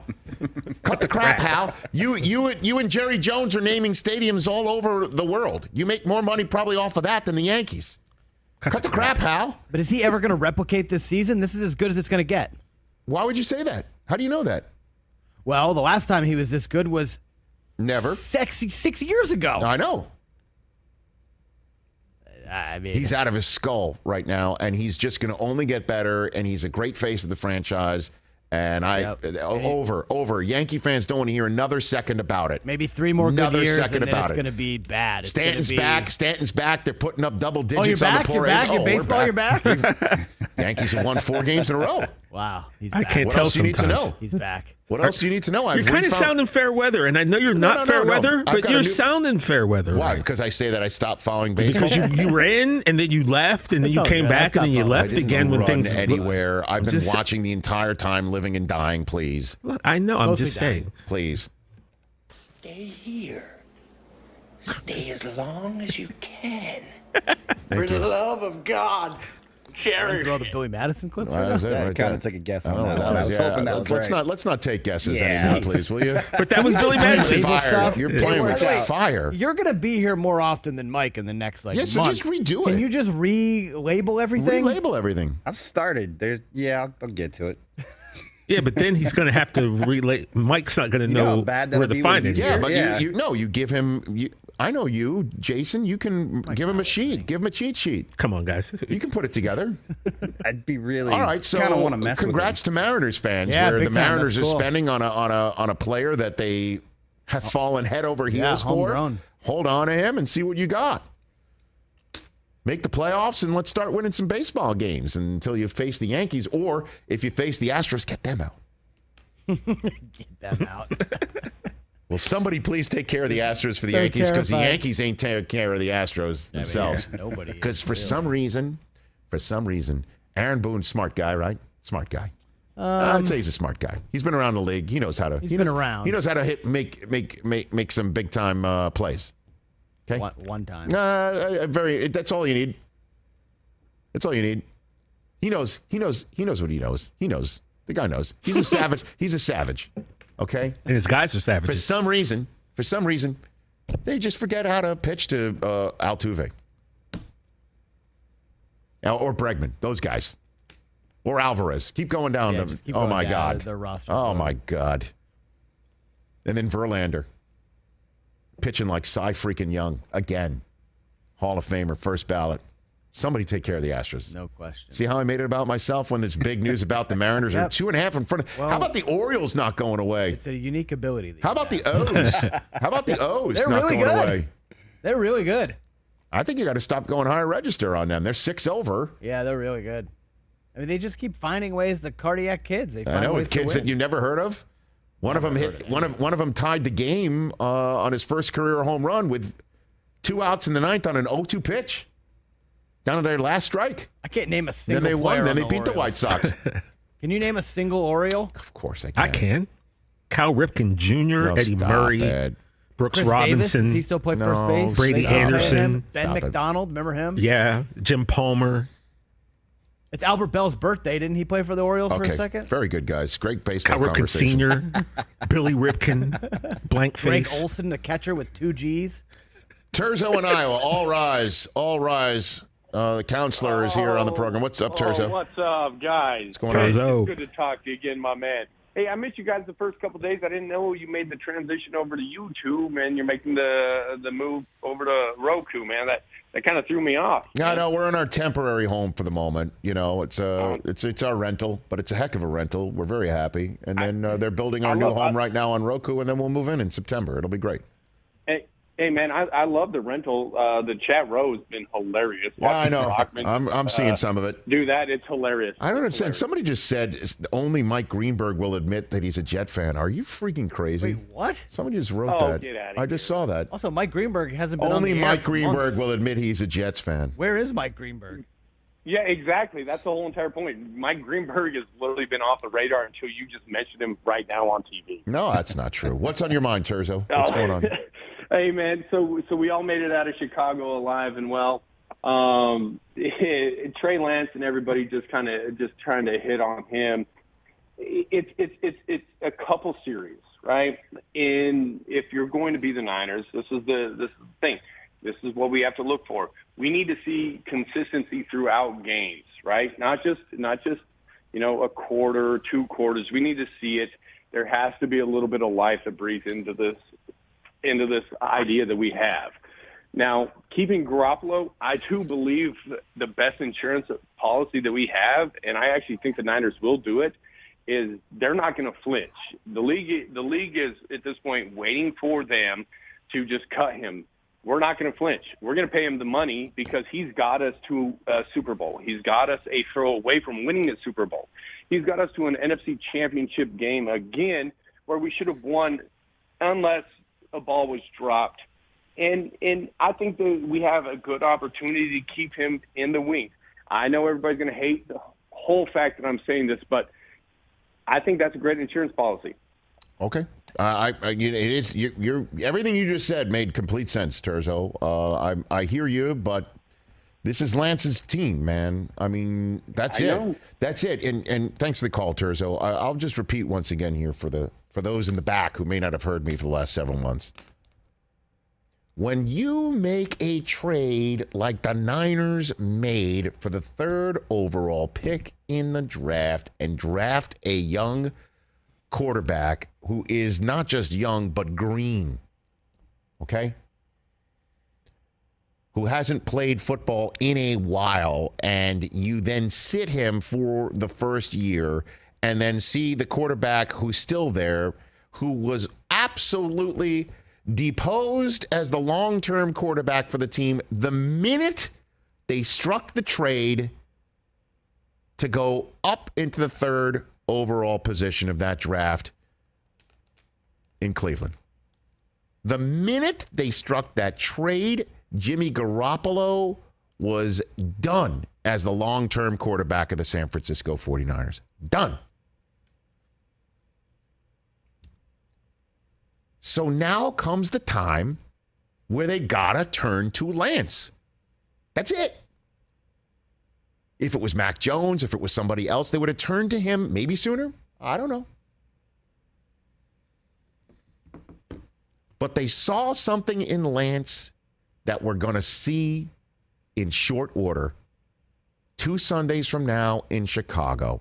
A kid who can run it and a kid who can throw it and is smart enough to get it pre-snap. The question is, will he be able to handle the pressure when whatever he thinks he sees pre-snap doesn't happen post-snap? If there is pressure that comes at him fast, does he drop his eyes? As a lot of people who evaluate this stuff were saying he was doing just last night in Houston. Does he keep his head up? Does he run? What do we do? How quickly can Shanahan get that rust off, the greenness, and mature him? And Niner fans will have to understand it might look ugly every now and then. That's what happens when you choose somebody 3rd overall. The Mahomeses and Roethlisbergers that come fresh out of the first-round box don't happen that often. Lamar Jackson Herbert, Burrow. Those are names that stand out for a reason. Can Lance be one of them? Absolutely. Last year, is that a fair assessment of his abilities? We'll find out. But it's time to do it. Here was Kyle Shanahan after the game last night in Houston talking about how Lance is ready for the real big-time spotlight of an everyday, week in, week out, top-of-the-line starter for the San Francisco 49ers. I mean, I wish it was cleaner just from a hole, but I'm not going to make too much of it. You know, we wanted him to get just 2 drives. I ended up giving him 3 because I wanted to give him a little bit more there, but there weren't too many opportunities, and we got him some long down and distances, which made it tough. I'm nervous watching everyone on those drives, not just the quarterback. Those guys usually get the most protection, but I don't want to eat my own words, so I'm just glad that we made it out of it. I mean, that's a fine line for everything. That's why preseason is important, but it's also something that, I compare it to the driving range. Whatever happens there doesn't really matter, but you need to do it to get better too. So you're always a little bit nervous, but we got through it, and I think that'll help him in the long run. He's also referring to putting Lance behind the second-string offensive line so he can get the reps. Hey, man, at some point they were going to have to turn to Lance. A lot of people think it's still too soon. It's not too soon. You got to start now so the growing happens right away and the maturity happens as soon as possible, and the ups and the downs become fewer downs and more ups faster. That's the way it works. That's part of the problem with Zach Wilson getting hurt last year, now hurt now. You got to go. You got to get the lumps in. That's the way most quarterback situations unfold in the NFL. The other ones are the norm. Which one is Lance going to be? The setup from the coaching staff, the locker room, the roster, the huddle, it's all there for Lance, man. It's a dream come true for a kid who wants the opportunity and gets the opportunity. You want somebody who's a coach who knows what they're doing offensively and also has confidence in himself because the management and the ownership has confidence in him. Check that box. You want somebody who can also be around you, other players around you who can make plays. Debo, Ayuk, Kittle, just to name 3. And they're all, certainly, as we know, Kittle, in the foxhole with him. Good people, going to have his back. Check that box. Offensive line. How does Trent Williams sound as an anchor on the left side? Check the box. Defense that can get you the ball back. Check the box. Here we go. It's set up for Lance, and sometimes it might not look good and pretty, but in the long run, this is your guy. I don't think we got Achilles Smith here. Honestly. I agree. I think he's big, he's tall, he's smart. Needed to take some. Well, I mean, I'm just talking about a highly drafted quarterback. No, I'm just talking about you could name anybody in that position. I know. We want to go Jamarcus, but he wasn't first overall. Right. No, Achilles Smith, very appropriate pick. I'm just saying, like, this is not going to be somebody who appears to have a great skill set. EJ Manuel. He was taken much later than Lance. I'm talking about a top 5 pick, I guess. I don't know. I think you get my drift here. Of course.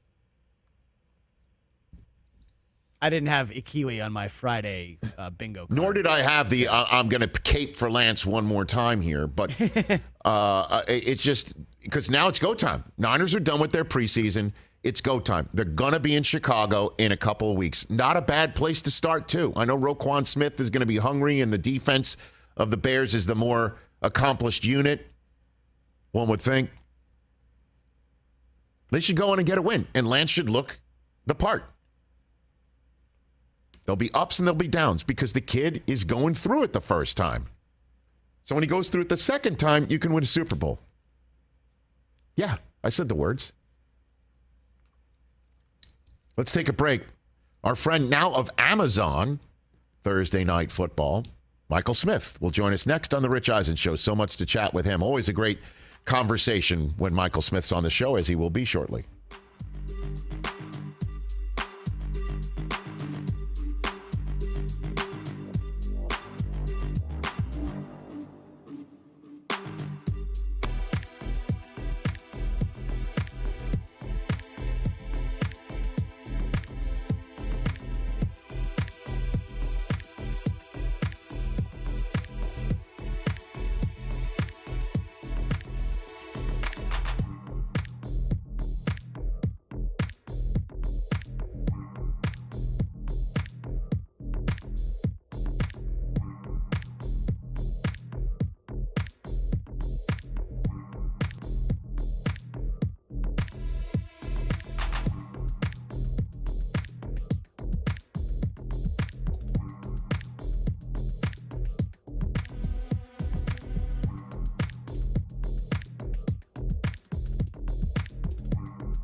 Just a friendly reminder, the Roku channel will be the new home of the Rich Eisen Show starting in September. If you've got a Roku device or any Roku device, Fire TV or select Samsung TVs, the Roku channel is sitting there for free right there. A mobile device, just go ahead and download the Roku mobile app. The Roku channel is sitting on that app for free. Go to the RokuChannel.com on your desktop. Guess what's free right there? That's correct. The Roku channel. That's the best part about all this is the Rich Eisen Show is going to be free on all of those devices, streaming starting this September right here on the program. Are you guys going to choose, or what are you going to do? You're going to sit there for literally another hour and a half choosing? Well, I mean, no, but you've got an opportunity to select the following: Cam Akers. We need a wide receiver. J.K. Dobbins. We need a wide receiver. Okay. So there's DK. Does this have a flex There's position? Marquise Brown. There is. Okay. But there's three wide receivers, so you're going to have to go down deep wides. Marquise Brown, Brandon Cooks, Godwin sitting there. What do you think of him? I like him, but we already have a buck. I don't like to have multiples on. Is he going to be ready? I doubt Godwin? it. I doubt it. Not week one. I don't But know. who cares? It's a long season. Okay. I mean, if he misses the first 2 or 3 games, like, it's not a big deal to me. But I want to go tight end. Chris is a little. He wants Darren Waller. I'm a little injury concerned with Darren Waller. But it's a PPR league. I'd go for him too. Which honestly, I mean, DK Metcalf. I don't know. What about DK Metcalf? Who's throwing him the ball? That's a question. That's a major question. See, I know who's throwing Darren Waller the ball. I don't know if Darren Waller is going to be on the field. Oh, stop it. I mean, we can't. Stop it. He hasn't been out there this entire preseason. He has a hamstring right now. Mm-hmm. Okay. Do you want to go with St. Brown? Oh, that would be good. How good was he last year? He was amazing. He came on strong. 90 catches last year. Yeah. You're not picking again for at least another half a day, so you better make the right pick. That's what I mean. It's a lot of pressure here at the moment. See, I think we can wait and still get a tight end who's going to be just as good as Waller, whereas some of these wide receivers, I'd love for you to pick so I can make the choice before the end of the show. How does that sound? What do you think? Look, we're not going to allow you to rush us through this process. Yeah, exactly. I'm peer pressure. It's not a thing. There's a lot on the line here. Come on, Rich. everybody's doing it, guys. A lot of prestige here involved. TJ, we could just take Tony Pollard. I mean, could. There's Allen Robinson sitting there too, Papi Chulo. He's a little bit down on the board. I'm worried about Stafford. Oh, gosh. This is fantasy. Sometimes, Chris, you have to just imagine everyone's going to be healthy. Literally been and sitting just for 24 run with it. minutes to make this pick. It's insane. Back here on the Rich Eisen Show terrestrial radio network. It's been a while since we've spoken to this man. I miss him. We used to speak to him once a week. And he's on Brother from Another on Peacock, on NBC Sports on Peacock, but now also on Amazon Prime's coverage of Thursday Night Football. Our friend on the Mercedes-Benz Vans phone line back here on the Rich Eisen Show, Michael Smith. How you been, Michael? New phone. Who this? Hey, congrats on the gig on Amazon. Thank you. You Thank got you it. so much. Good to talk to y'all, man. I miss you guys. What's up, man? Do you get free Prime delivery with the gig? Oh, what do you got? It's a great question. I don't think that was part of my deal. No. Come on, Michael. We need to work on that. We do need to work on that. You got to get that deal. Have you met Bezos yet? Is he there? No, I have not. You haven't been on the yacht? You haven't been on the yacht yet? I have not. Are you I got going to his space? pocket change, as compensation, so maybe a meeting might come with that. Gonzalez is the guy to talk to for that, by the way. So I've heard. Oh, yes. Yeah. TG can get that pass for everybody. We should do that. I mean, Bisciotti once got us all hammered. This is a Thursday Night Football tradition. He took the entire crew. It was a Thanksgiving night. He invited the entire crew onto his boat that was docked just off the harbor there in Baltimore. That was the night before the John versus Jim Harbaugh. Oh. And then he was so generous. He gave us all food and drink, and then made a few of us stay. And then I almost didn't answer the bell the next day for Thursday Night Football's coverage of that game on Thanksgiving. But Shotty, one of the coolest owners around. Period. He let me try on one of his snazzy sports coats one time, and offered to give it to me. I'm like, I can't take your coat. Coat off his back. Off the rack, off the Bisciotti rack. I'll raise your Bisciotti boat flex. Yes. Well, no, not really. Write that down. It was the whole Write crew. that down. It was the whole Bisciotti boat flex. It was the whole crew, Michael. It wasn't just me. It was the entire crew that he invited. I just went to Nobu for the first time in Malibu, courtesy of in the annual Jerry Cowboys Jones media team party. Yeah, how come I didn't get to go to that? Okay. That was pretty fun. Did you have the line here? Is it appropriate? Is this unethical? Is this okay? No, it's fine. It's absolutely fine. Did you get the Tyron hamstring roll? Did you get that? Was that on the menu? Was that too soon? Was it too soon? Definitely too soon. That's unnecessary. Definitely too soon. When did you come up with that? I don't know. It just came in my head. Inappropriate, God. I don't know what my problem is. I don't know. All right, let's. You got big time. Honestly, I was like, damn, where Rich Eisen been at? And then when I got the call, I was like, woo. It's been a while. I thought we had beef. I thought we had Russell Westbrook, Patrick Beverly beef. Never. Pat trick y'all. Was it something I said? No, never. Did the ratings plummet when you had me on? I thought, never. Losing sleep over this, man. It's good to hear your voice. It is good to hear yours as well. So, what did you glean from last night's action? Anything last night? Well, I'm connected to what y'all were just talking about. Because I get the hairs on my arms started standing up when y'all were talking about a fantasy draft. Also doing some fantasy stuff this year on Sunday mornings with Matthew Berry. I guess I might as well plug that. Please. Fantasy football pregame for NBC Sports and Peacock. The most interesting name that you guys mentioned, but just kind of passed over, was Brandon Cooks to me, man. Ooh. Brandon Cooks just gets forgotten. Nobody wants a Texan. It ain't sexy. Whereas Darren Waller's got Derek Carr, or Chris Godwin's got Tom Brady, so on and so forth. It's it's Davis Mills. And Brandon Cooks just puts up consistent numbers, man. He's dependable, explosive at times. Davis Mills is going to be pretty good. I like the Texans to be competitive, not to compete for that division. God, no, I'm not saying they're going to shock the world like Davis Mills is talking about. But, Lovey going to have that defense playing hard. They got some good young players. I'm sure y'all talked about Dameon Pierce as a fantasy asset, but in reality... No, we didn't. No, that's like Fight Club. No. That's like Fight. It's so funny. It's a sleeper. I know. I don't say that. He was on national, streaming or whatever you call it, whatever with Prime Video last night. Nobody's sleeping on anybody now. He's RB1. He's not a sleeper anymore. It's too late for that. I agree that horse is out of the barn, but it's so funny that everybody's just I'm going to get him I know. in round 10, round 11, round 12, as if nobody else knows that he's really good. It feels and like he's he's the this ball. year's Javonte Williams. Right, I like it. It feels what league are you playing in if you think you're going to sneak Damian Pierce. Oh, it's called the Moron League. That's the league that we're in. We're in the Moron League. Okay. Yeah, no. Okay, so you glean that. Anything from the Niners with Lance and his readiness? I kind of went all in on that last segment as well. That it's just the Niners are going to have to turn to the kid at some point. It just happens that now is the time. I mean, the Niners are not used to breaking in a new quarterback and training wheels. That's just not their gig. That's not what they're doing. I mean, this is big. This could be, if you will, the biggest controversial move at the quarterback spot, or the most concerning move since Harbaugh went to Kaepernick instead of Alex Smith all those years ago. You could make that case. I mean, they made this move when they made the move up to get him. Period. And so it was a matter of time, and they kind of backed themselves into a corner. And, you know, setting aside the awkwardness of the Jimmy Garoppolo situation, just now that it is Trey Lance's team, you know, that position, traditionally, they're not used to being patient with in San Francisco, given the rich history of quarterbacks there. And so they're going to have to be patient with this young kid who just has not played a lot of football. It's really that simple. He has not attempted a lot of passes over the last few years. He had the 1 year at North Dakota State. Then he had the one game for the COVID-shortened season. And then he more or less had a redshirt season last year.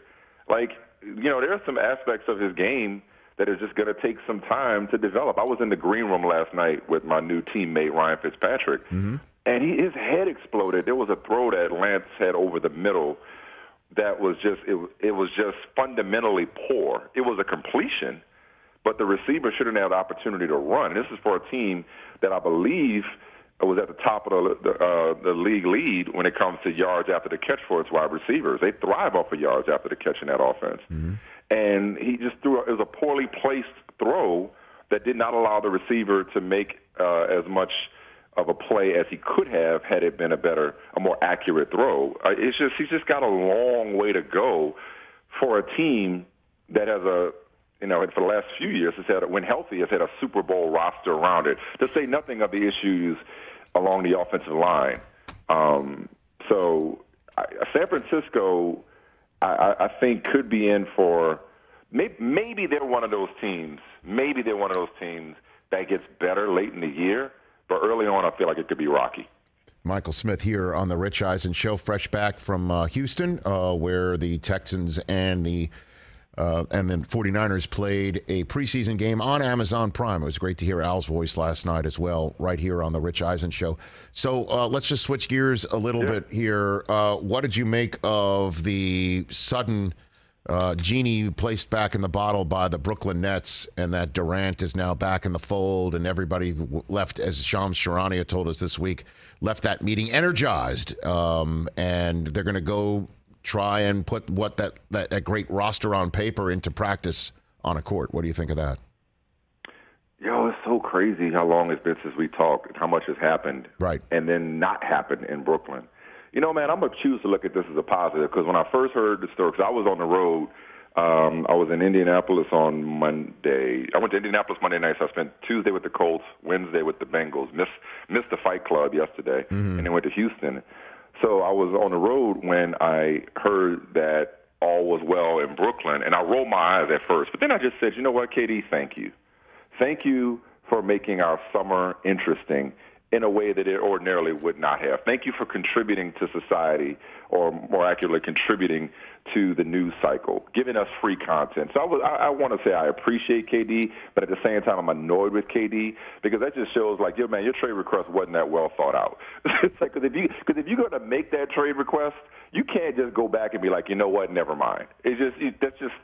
That's annoying, to say the least, to use my daughter's favorite word. But in reality, I saw that this is where it was going, and many have pointed out the Gobert trade and what the Jazz got for Gobert certainly didn't help. But early on, I actually saw that this is where this was going, that we had all better get used to seeing him in a Nets uniform.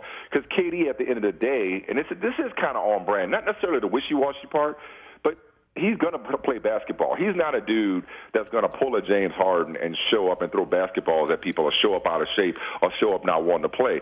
The Nets always knew that at the end of the day, he was going to play. Kyrie had no options. Like, you know, as the great Chris Rock once said, a man is only as faithful as his options. And Kevin Durant had no other options. Kyrie Irving had no other options but to return and but to look at this and say, you know what? if we all want to play, me, you, Ben Simmons, Seth Curry, like, we could be good. You know, like, yeah, we're frustrated. Yeah, we may not believe in the front office, but on the court, we could be really good if we're all healthy and we're all committed.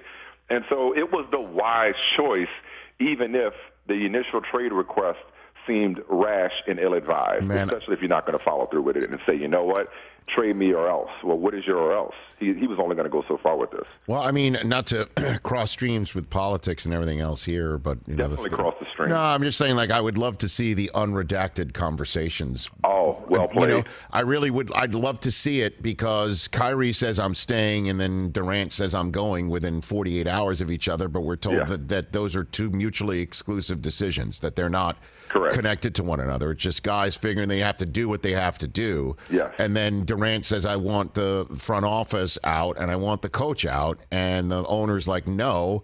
And now we're all back together, and they're not happy with the front office that's given them the possibility of playing with each other, right? And adding Simmons and Seth Curry. And, oh, by the way, that Royce O'Neal deal that happened is pretty damn good, too. And then you look at the roster, why would you be upset with the front office? Well, that's what I was always trying to figure out. I don't get it. All the front office did was what you wanted them to do. Like, I don't recall, and correct me if I'm wrong, I don't recall an instance where there was some sort of decision that the players were at odds with. I mean, nobody in their right mind is not going to run your decision-making through Kevin Durant and, by extension, Kyrie Irving in the first place. But they wanted James Harden. They got James Harden. You know, they hired Steve Nash. I mean, it was on Kevin Durant's podcast where Kyrie Irving first infamously uttered the idea of we could all be the head coach. So, okay, y'all all want to have this, you know, this group approach to coaching the team. So you got the coach you wanted. You got the players you wanted. What's held this team back, and, I mean, it doesn't fit with the jokes. We all like to get jokes off at this experiment's expense. But it's really simple. It's injuries and vaccine. You know, a global pandemic and one player's unwillingness to get vaccinated, coupled with injuries, did not allow this team to reach its full potential, and therefore people have been able to, you know, default to their initial evaluation that this would never work. We never got a chance to see if it worked. They played 16 games together.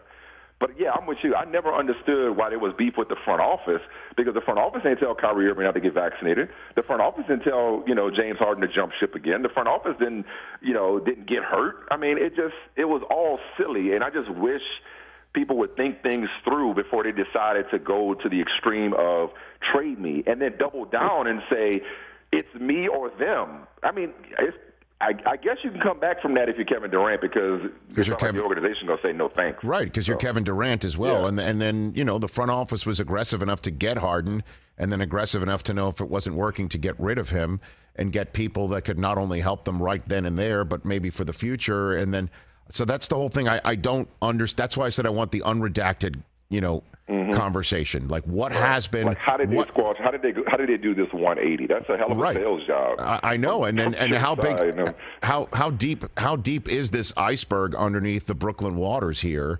And what does it mean? And how did they put the genie back in the bottle? Like, I don't know how it happened, but it's going to be must-see television. Hell yeah! You know, this fall and the winter. Only thing better would be Russell Westbrook and Patrick Beverly being teammates. That looks like that's going to happen, doesn't it? I mean, it's in Westbrook's best interest. But a lot of things are in Westbrook's best interest that he doesn't necessarily go with. But, I mean, you know, it's in his best interest to not shoot threes. But, you know, hey, here we are. If I were Russell Westbrook, but I'm also older and I'm wiser, if I were Russell Westbrook, I'd say, you know what, damn 2013, man. You know, you did something dirty, you hurt my knee, it cost me the Thunder. But, like, in the here and now, this team just got a lot better. This team made the best of a bad situation. That front office had made some ill-advised personnel decisions and yet salvaged it with the perfect catch-and-shoot, 3-and-D, role-playing, tenacious irritant that it needs, right? And so if you're Russell Westbrook, your career, you're on the verge of being John Wall. Now, John Wall has since recovered and landed with the Clippers, good for him, but you're on the verge of being John Wall. So your options are, we could send you home, we could trade you, or you could fully embrace setting aside this beef and playing with this guy. Now, it's not totally up to him, because it's still in the organization's best interest to trade Russell Westbrook, and get younger, better role players. Because that big three, everybody need a big three. That's just a big two in LA. They need a big two and some pieces. But if you're Westbrook, I'm begging to play for Darvin Ham, stay with LeBron James and Anthony Davis. I'm squashing that. I'm grilling up that beef and eating it with Patrick Beverley and trying to make the most of playing with the Lakers. Else you may get shipped to someplace like, I don't know, Indiana or something like that. No disrespect to Indiana. I just left there. Well, I mean, I know the biggest head scratcher for me this entire offseason for the NBA was Westbrook's longtime agent breaking up with him, or they broke up together, and he sends out a statement saying, I told Russ he should stay put rather than be somebody else's salary cap saving 1 year and done acquisition. That's not his that's not what his legacy should be. He should stay put, buy whatever Darvin Ham is selling, and so I'm out, meaning Russ wants out. Like, what is that what that is? Like, that one was, I don't recall an agent ever sending something out like that about his star player. You know what the truth of the matter is, man? These dudes don't be knowing what they want. They're grown-ups, but they don't know what they want half the time. They don't even know. And I think the consistent pattern with a lot of these mercurial superstars is that they haven't thought these things through. They're acting emotionally. They're acting irrationally. And so many of them, and it's part of what I love about the NBA. I love that players have so much power. But when players have that much power and don't think about the long term or have pride and ego and so on and so forth, it gets emotional.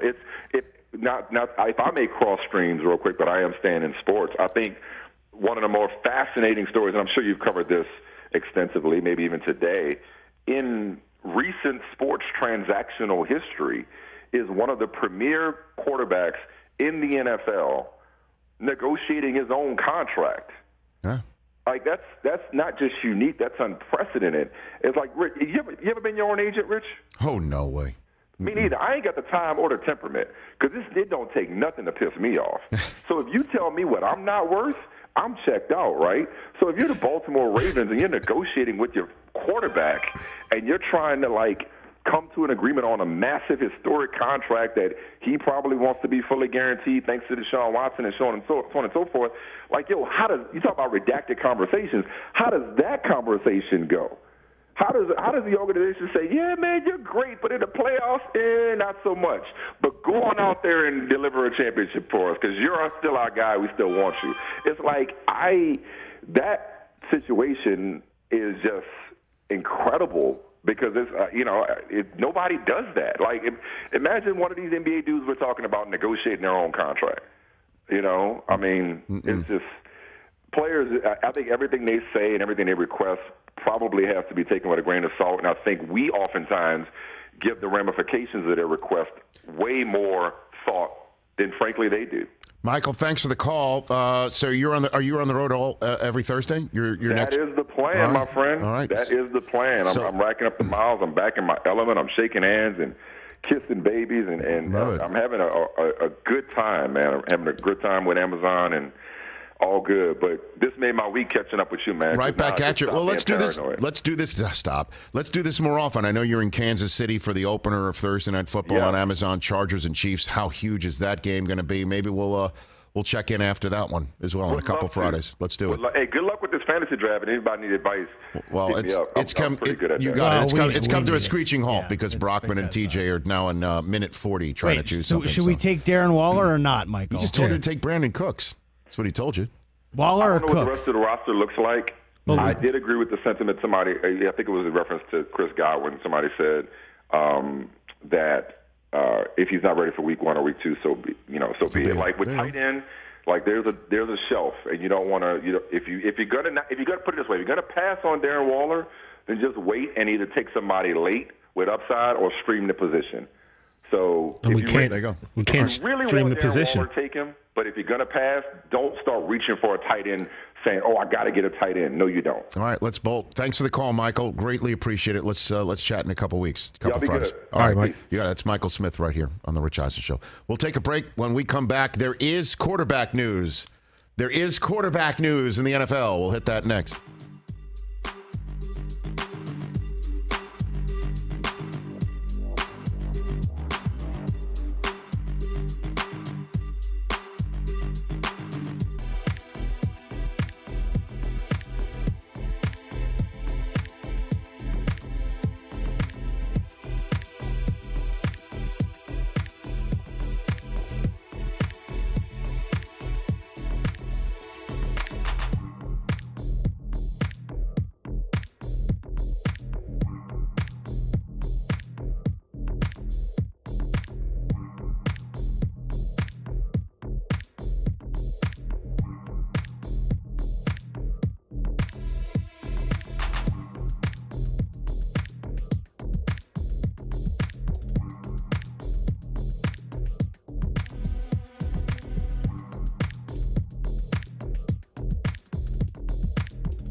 During the filming of Batman Returns, true or false, you remained in character as the Penguin between takes? Yes. Yes, I did. So, did that freak anybody out? Or? Yes, it did. Did you bring your children today? I did not. I definitely did not. Basically, once you get into the suit and you're in there for 3 hours doing it. Yeah. The only time I broke was at lunch. And what we do, we had a little cart that would take me from the set, little wagon, like a circus wagon, take me over to my trailer where I had a tent set up and tables outside. And I had a friend of mine who was a really good cook, Vincent Schiavelli, who was in the movie. He would cook some amazing meal. And then sometimes I had my flippers on and they were glued on. So they'd have to feed me. And yeah, I used to use this thing, this wash, this mouthwash I'd squirt in. Yeah. So it's just like, it's spirulina and mouthwash and something like a tube. And I squirt it in before I go. And then the director would say action. And I go, all drool. While you were in acting school in New York City, your roommate was Michael Douglas. This is a half truth. Okay. Okay. I was already out of acting school. I've been doing off-Broadway, off-Broadway, summer stock, summer children's theater and stuff like that. We shared a place on 89th Street. He was doing the streets of San Francisco, doing stuff in off-Broadway, looking for work. Right. So it was a good marriage because, like, we weren't in the apartment quite a lot. Like, it was only several parts that were, where we were thrust together in 89th Street. And those were the things that I was talking about being a good marriage. We were great. I mean, we decided right away who was the top and who was the bottom. Michael liked doing laundry. Okay, that's good. He's, folding. The best. Who did the cooking? Me. Okay, of course. Because I love that look you give me. Of course it was you. What's the best thing you cook? What's the best thing? I cook everything really, really good. My guy over there from New Jersey, Mike Del Tufo, cooks some mean baked ziti. Yeah. Can you got one of those too? I have a good baked ziti. Yeah. Okay. Well, all Italian guys who, at least, you're Italian guy, you had a mother. Of course. So you're a mamoni. Exactly. You know what a mamoni is? A mamoni is he hangs around his mother all the time. And whenever she's in the kitchen, we became mamonis. Because first of all, we wanted a dunk. Yeah, oh yeah. Right? Dunking. You wanted a dunk. The sauce is cooking. She's making the sauce. Yeah, oh yeah. And she's going, get out of here, get out of here. Yep. And you walk over when she's not looking, and you take the coulis pan. You know what the coulis pan is? It's okay if you don't. Okay, it's a low Italian bread. The two ends are the ass of the bread. The coulis pan. Yes. You take the end. The end. And you go over and you sneak. And you go over to the sauce. You take it in, you wait. A couple wooden spoons got broken over his hands. Oh yeah. She come after you. Oh yeah. Wooden spoon. And hide the forks. And the forks. Oh too. yeah.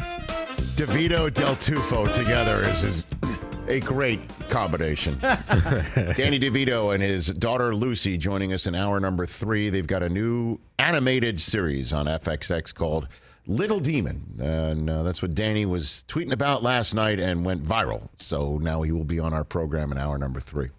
844-204-RICH, number to dial. We'll take your phone calls as well. What's more likely? Top of the next hour. What's more likely coming? What's more likely? We make a pick here before the end of the hour? I would love for you to do it. Actually, we're doing it. We're taking Darren Waller. Very good. And then I will choose in the commercial break. Very good. No, you choose on You there. can choose right now. Oh, okay. Well, no, we don't want to rush him, but you don't want to choose in the break. I don't want to rush you like you tried to rush us for the last hour. Well, I just want to get this out before our terrestrial radio audience goes away. Yeah, capiche. Mike Tomlin has spoken. Oh. Steelers versus Lions this Sunday, and then we'll see more of the fruits next week on Hard Knocks, right? Mike Tomlin has listed his quarterback order for the weekend, the final preseason game. You don't say. Here it is. What is it? Trubisky, Pickett, Rudolph. Ooh. That's the way it's going to go. That sting.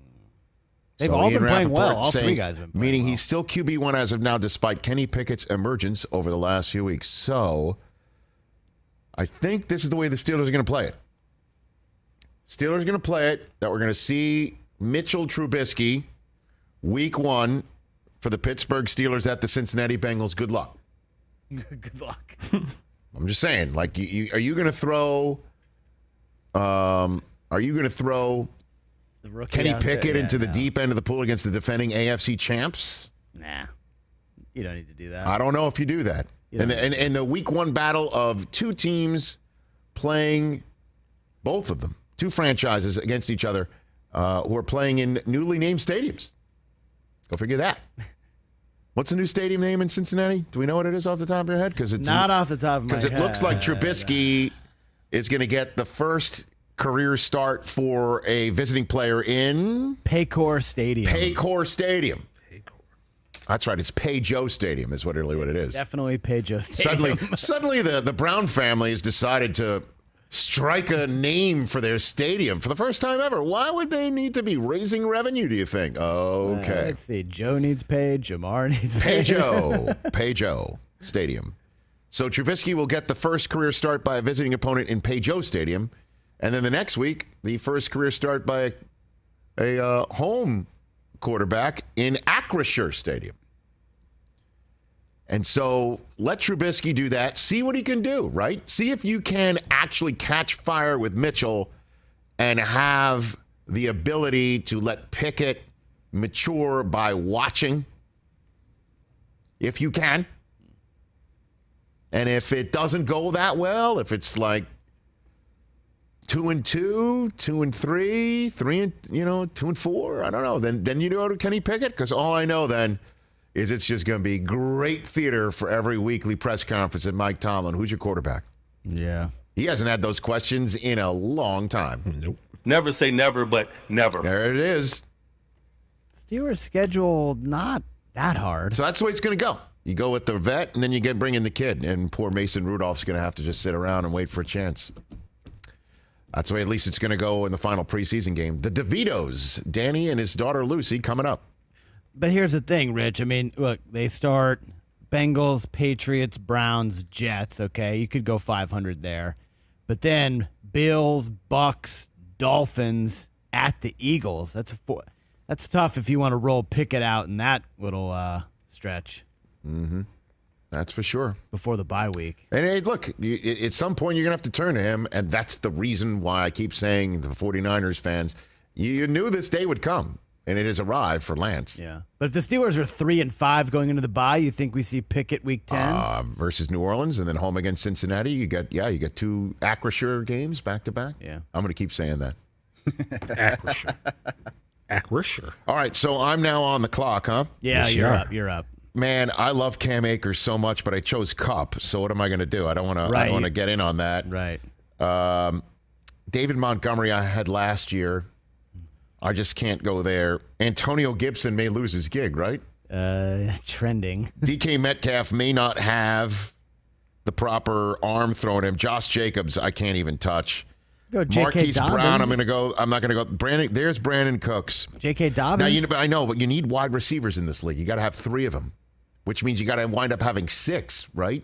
You got to have a deep wide receiver bench. You got to have. There's a lot of good. Yeah, you got to have 6. wideouts Wide out receiver is a deep position. I know that. So I am going to go. Running back, I'm going to not. roll the dice and also prove to everybody that it's not personal. Just business? I have just drafted J.K. Dobbins. Ooh, there you go. There you go. I think he's going to be coming back. Come on, man. And All right, I'm going to put up a poll. Really good. Whose team is better through 5 picks? Well, I mean, okay. So It's a PPR league. Whose team you like more or better? What's the phrasing I should? What's your team? What's your 5? All right, so our 5 so far is Lamar, Jonathan Taylor, Fournette, Keenan Allen, and Waller. And I'm going to win this. I'm going to win it going away. It'll be 80-20. What? Josh Allen, Aaron Jones, J.K. Dobbins, Cooper Kupp, George Kittle. See ya. You are not going to win 80-20. That's not going to happen. 1 in 4 will say yes to me. I doubt at least. I doubt that. Well, 3 and 4. I mean, yeah, I was about to say. I'm so bad at math. Why do we keep trying to count here? None of us on live TV and radio. We got to stick with our strengths. Let's take a break here on the Rich Eisen Show. We're back in 2 minutes.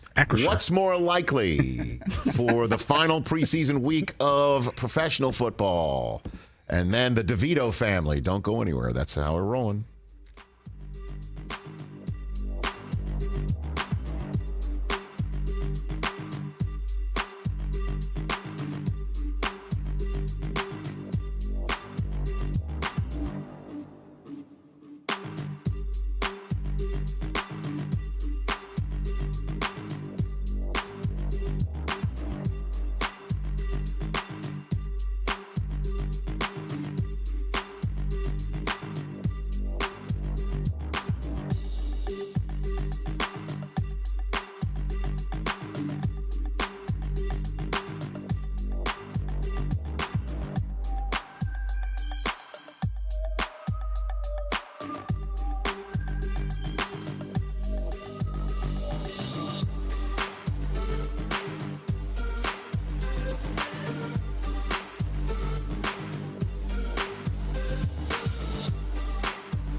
This is the Rich Eisen Show. Here's what I would like to do. How about them Cowboys? For all you Cowboys fans out there. Live from the Rich Eisen Show studio in Los Angeles. And the way that they lost last year is a chip on the shoulder that they're going to cash in. Now that I'm done, I don't think that's going to happen. The Rich Eisen Show. Earlier on the show, host of Peacock's Pro Football Talk, Mike Florio. Co-host of Peacock's Brother from Another, Michael Smith. Coming up, from FX's Little Demon, actors Danny and Lucy DeVito. And now, it's Rich Eisen. Hour number 3 of the Rich Eisen Show is on the air. 844-204-RICH is the number to dial. We'll take a couple of your phone calls this very segment in which Chris Brockman is about to deliver a very popular Friday delivery to all of you, the What's More Likely segment, where he forwards me an either or a 1 or 2 choice A-B situation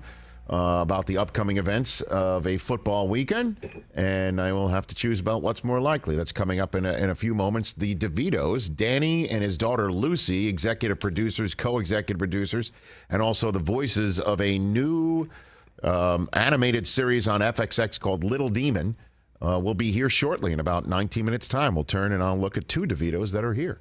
Good to see you over there, Mr. Feller. How's it going over there? You've been awful quiet today. You just chilling? Just chilling. Like a villain? Good to see you over there, TJ Jefferson. What's going on? Just, Okay. That's great commentary from both of you. Great byplay here on the program. I'm sorry. Threw me off. You don't go to me first usually. Drew Lock is gonna play tonight against Dallas. Good. And Gino's starting. He needs to. That's the last piece of this puzzle he here. He needs it. Yeah. This last piece of the puzzle. Drew Lock was going to start last week, coming off of a nice performance the week before, but he popped for COVID. Now he's coming back. He's going to play some. Somebody's going to have to start September 12th on Monday Night Football as Joe and Troy get their first Disney whirl. Someone's I'm gonna have to- telling you right. I'm telling you right now. It's Drew Lock. It's Drew I'm telling Lock. you right now. Whatever you can scrape up, if you live in a state where it's legal, everything on the Seahawks. I think Russ is on the Seahawks. Everything on the Broncos that night. Russ is not going to go into Seattle and lose that game, and it's not going to be pretty. You don't think so, huh? No. Like 400 yards, 4 touchdowns. Let's ride. Every single time I think the Seahawks are out, they pull themselves back in somehow. But last year it looked broken. It looked broken, and then it's because it was broken for Russ and for Bobby Wagner. Now they're going to start anew, and the question is, who are they going to be the next generation of superstars to them? And I don't know. It's going to be awful tough. But we'll see what happens tonight. Dallas going to get out there. I assume we're going to see Tyler Smith at the left tackle position, as many reps as he can possibly get. That's Hopefully. the way to go, right? Yeah.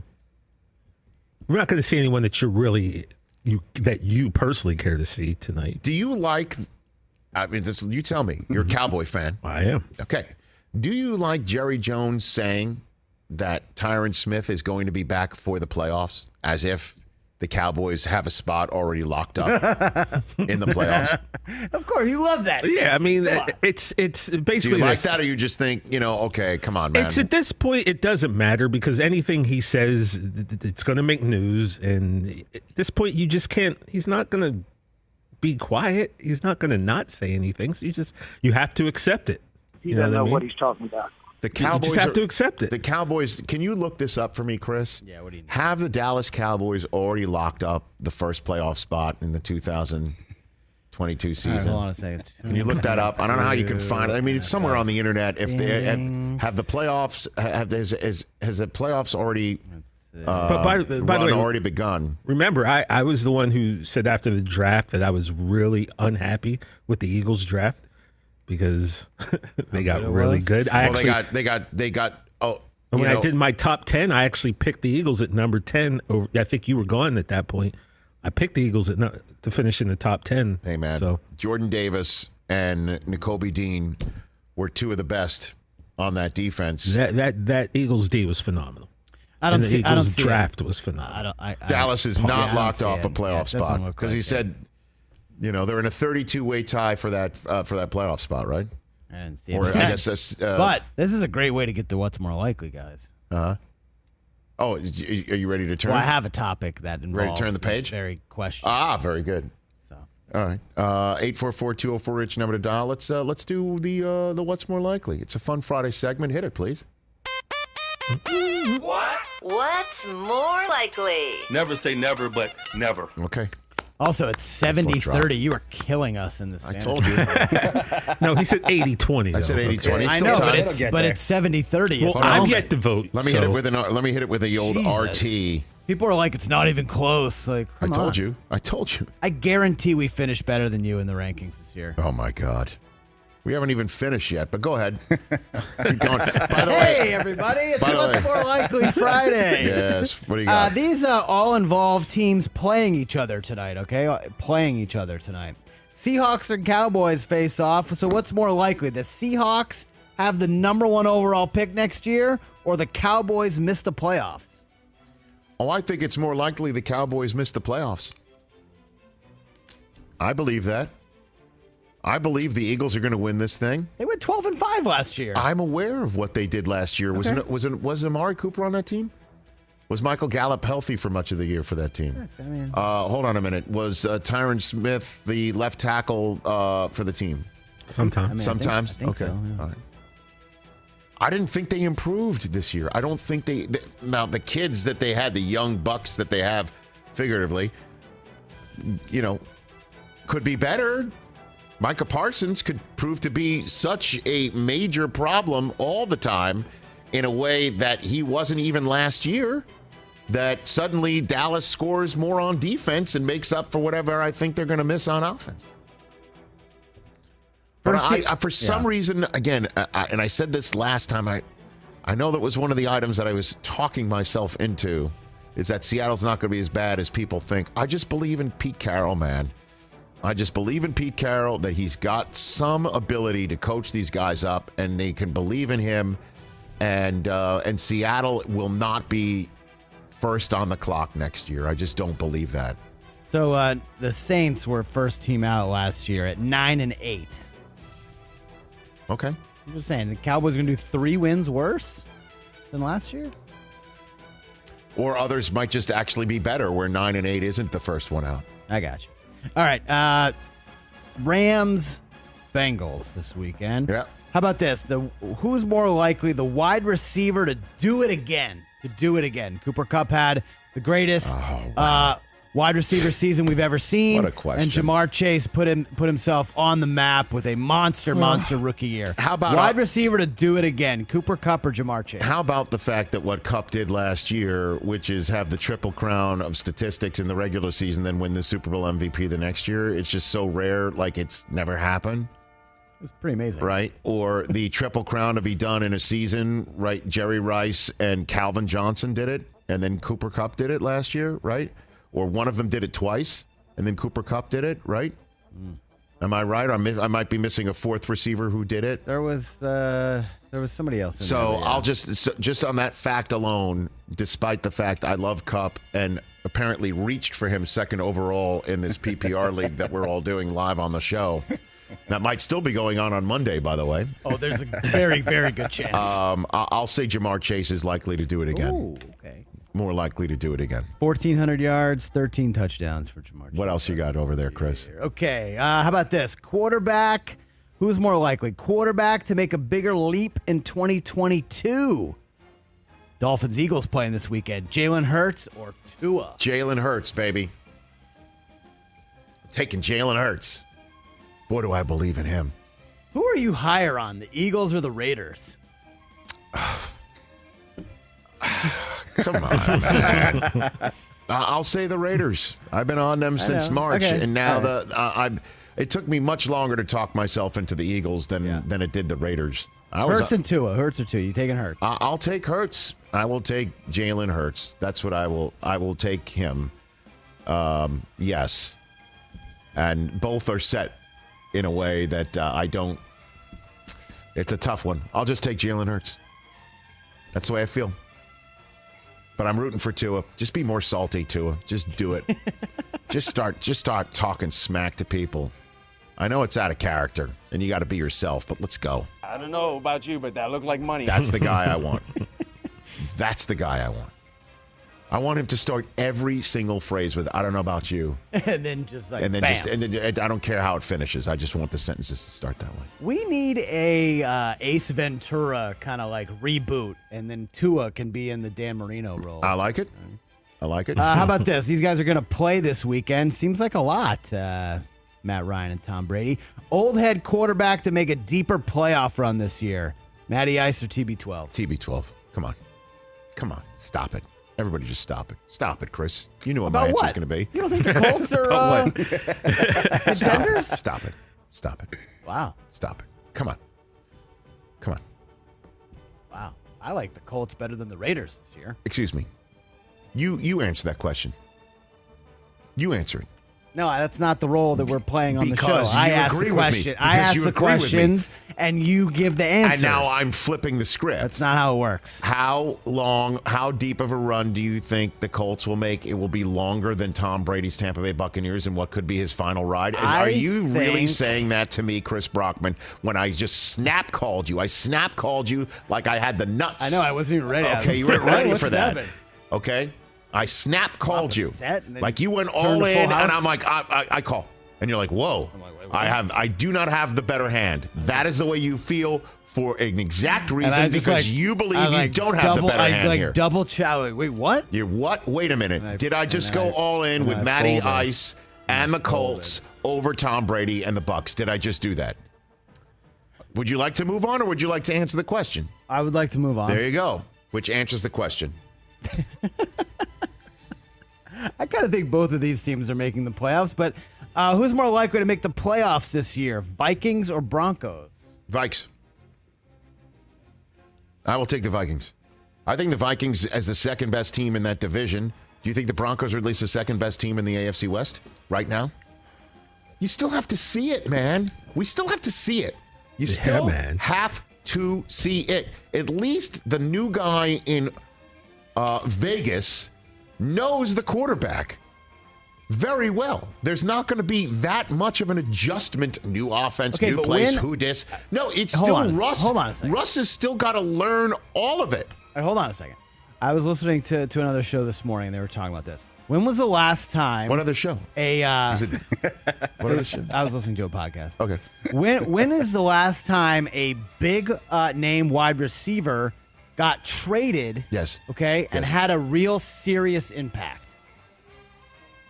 Don't say Randy Moss because everyone thought he was washed up. I'm talking about a in their prime wide receiver gets traded and then immediately made an impact with his team. We've seen quarterbacks now 2 years in a row go to a new team and win the Super Bowl. Okay.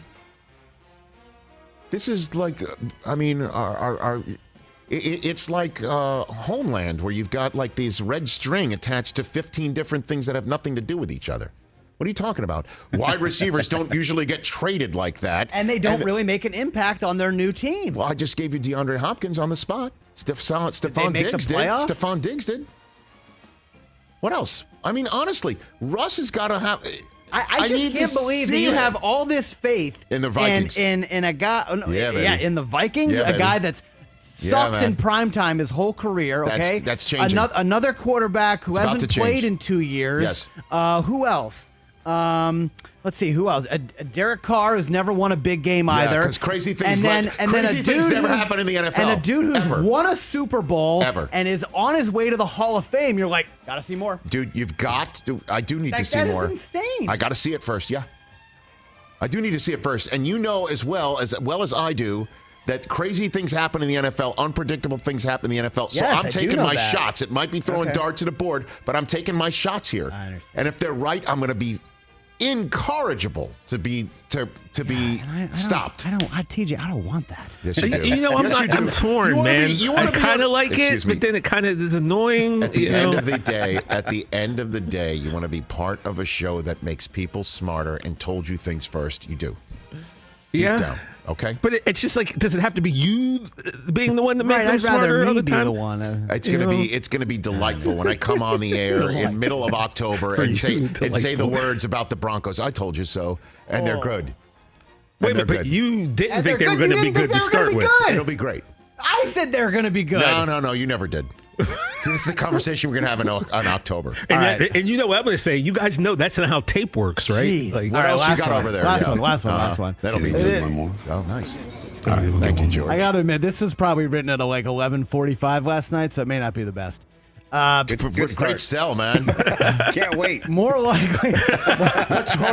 What's more likely? This is going to suck or will not suck? Hold on, let me just I check. think we'll all see. Even the guy, let me just check even the the guy poll delivering results. it thinks it's more likely. Let me just check the poll results. Come on now, here we go. Oh, TJ, we're down to 64%. All right, more likely to be a sleeper team this year, Jags or Falcons? Jaguars. I chose the Jaguars as a top 5 sleeper team this week. I'll stick with it. I didn't put the Falcons on that list. I put the Jaguars on that list. Arthur Smith didn't already put in the worst coaching job in the history of NFL professional head coaches.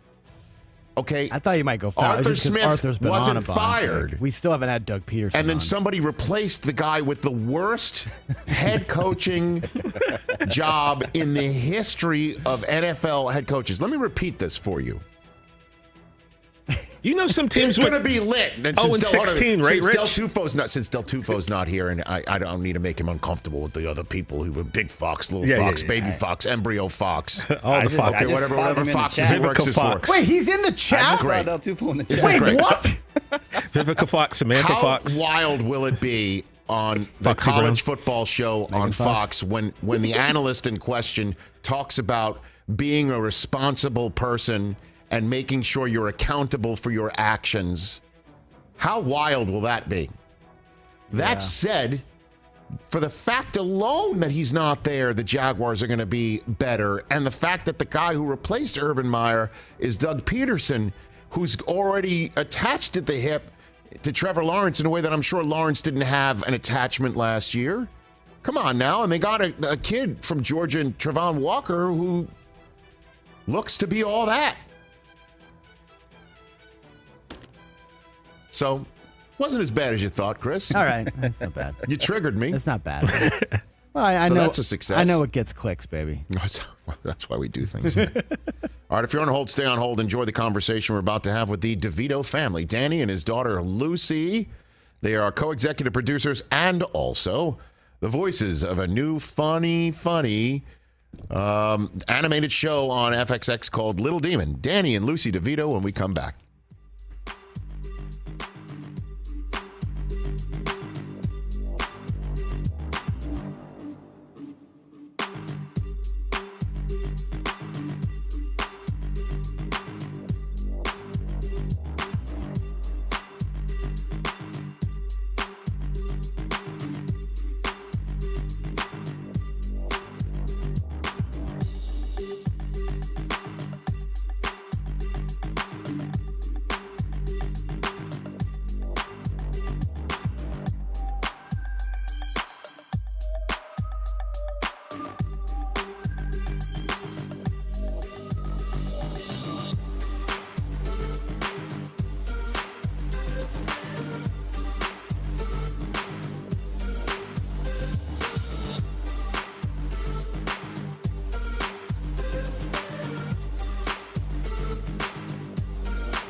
Welcome back to the Rich Eisen Show. We are thrilled to have right here on our program after last night's debut of back-to-back episodes of Little Demon that airs Thursday nights at 10 p.m. Eastern on FXX and streams the next day on Hulu. Two stars of this animated feature, Danny and Lucy DeVito, right here on the Rich Eisen Show, a family affair. Good to see you guys. Like that. Yeah. Hi. Good to see you, too. Nice good to see you. Okay, so, and this is no offense, Danny, you play Satan. I do play Satan, yes. Yes, Okay. yes, I do. Okay, and Lucy, no offense to you, played Satan's daughter. Yes. Yes, Okay. yes. The Typecasting. Antichrist. Very yeah. good. Very, very Yeah. good. A little window into the DeVito family soul right there. Thank Let's you. take a look at a clip of Little Demon. Check it out. You're a teen. You shouldn't be living on the lam. You should be planting roots, doing normal teen things. Really? Cool, because the Beast guys you sent said you'd be down to give me a ride to the abandoned Taco Chateau. Blammo!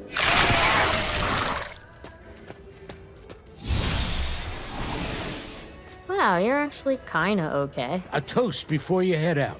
To my frickin' amazing daughter. Oh, well, thanks, Dad. To your future, and to consenting to join as sire and seed, reclaiming the infernal sovereign. Ah, there it is. What? Your lame attempt to trap me in your binding agreement. Oh, no. It's not lame at all. It's called Maximus Dornus. Oh, yes. Fantastic. Try to rope the kid in. Yeah. Yeah. Is that the way it normally goes, Yeah, huh? that's Yeah, the I way it mean, is. you know, Yeah. life imitates art. Oh, Art fantastic. imitates life. I like it. It looks terrific. It looks like a lot of fun, and obviously not your first FX rodeo, Danny. No, right? no. Obviously. We've been together for a long time, FXX. Right. And John Landgraf and the whole team. It's really good. Fantastic. And you don't look like Lucifer in the No, well, in that you know, scene the right thing there. is the devil has many faces. And I can, at will, shift shapes anytime I want. So the thing is that in the story, which, it unfolds. It's basically a family show, basically, because I'm trying to win my daughter back. I'm estranged from Aubrey Plaza, plays my wife, Yes. and so you saw that.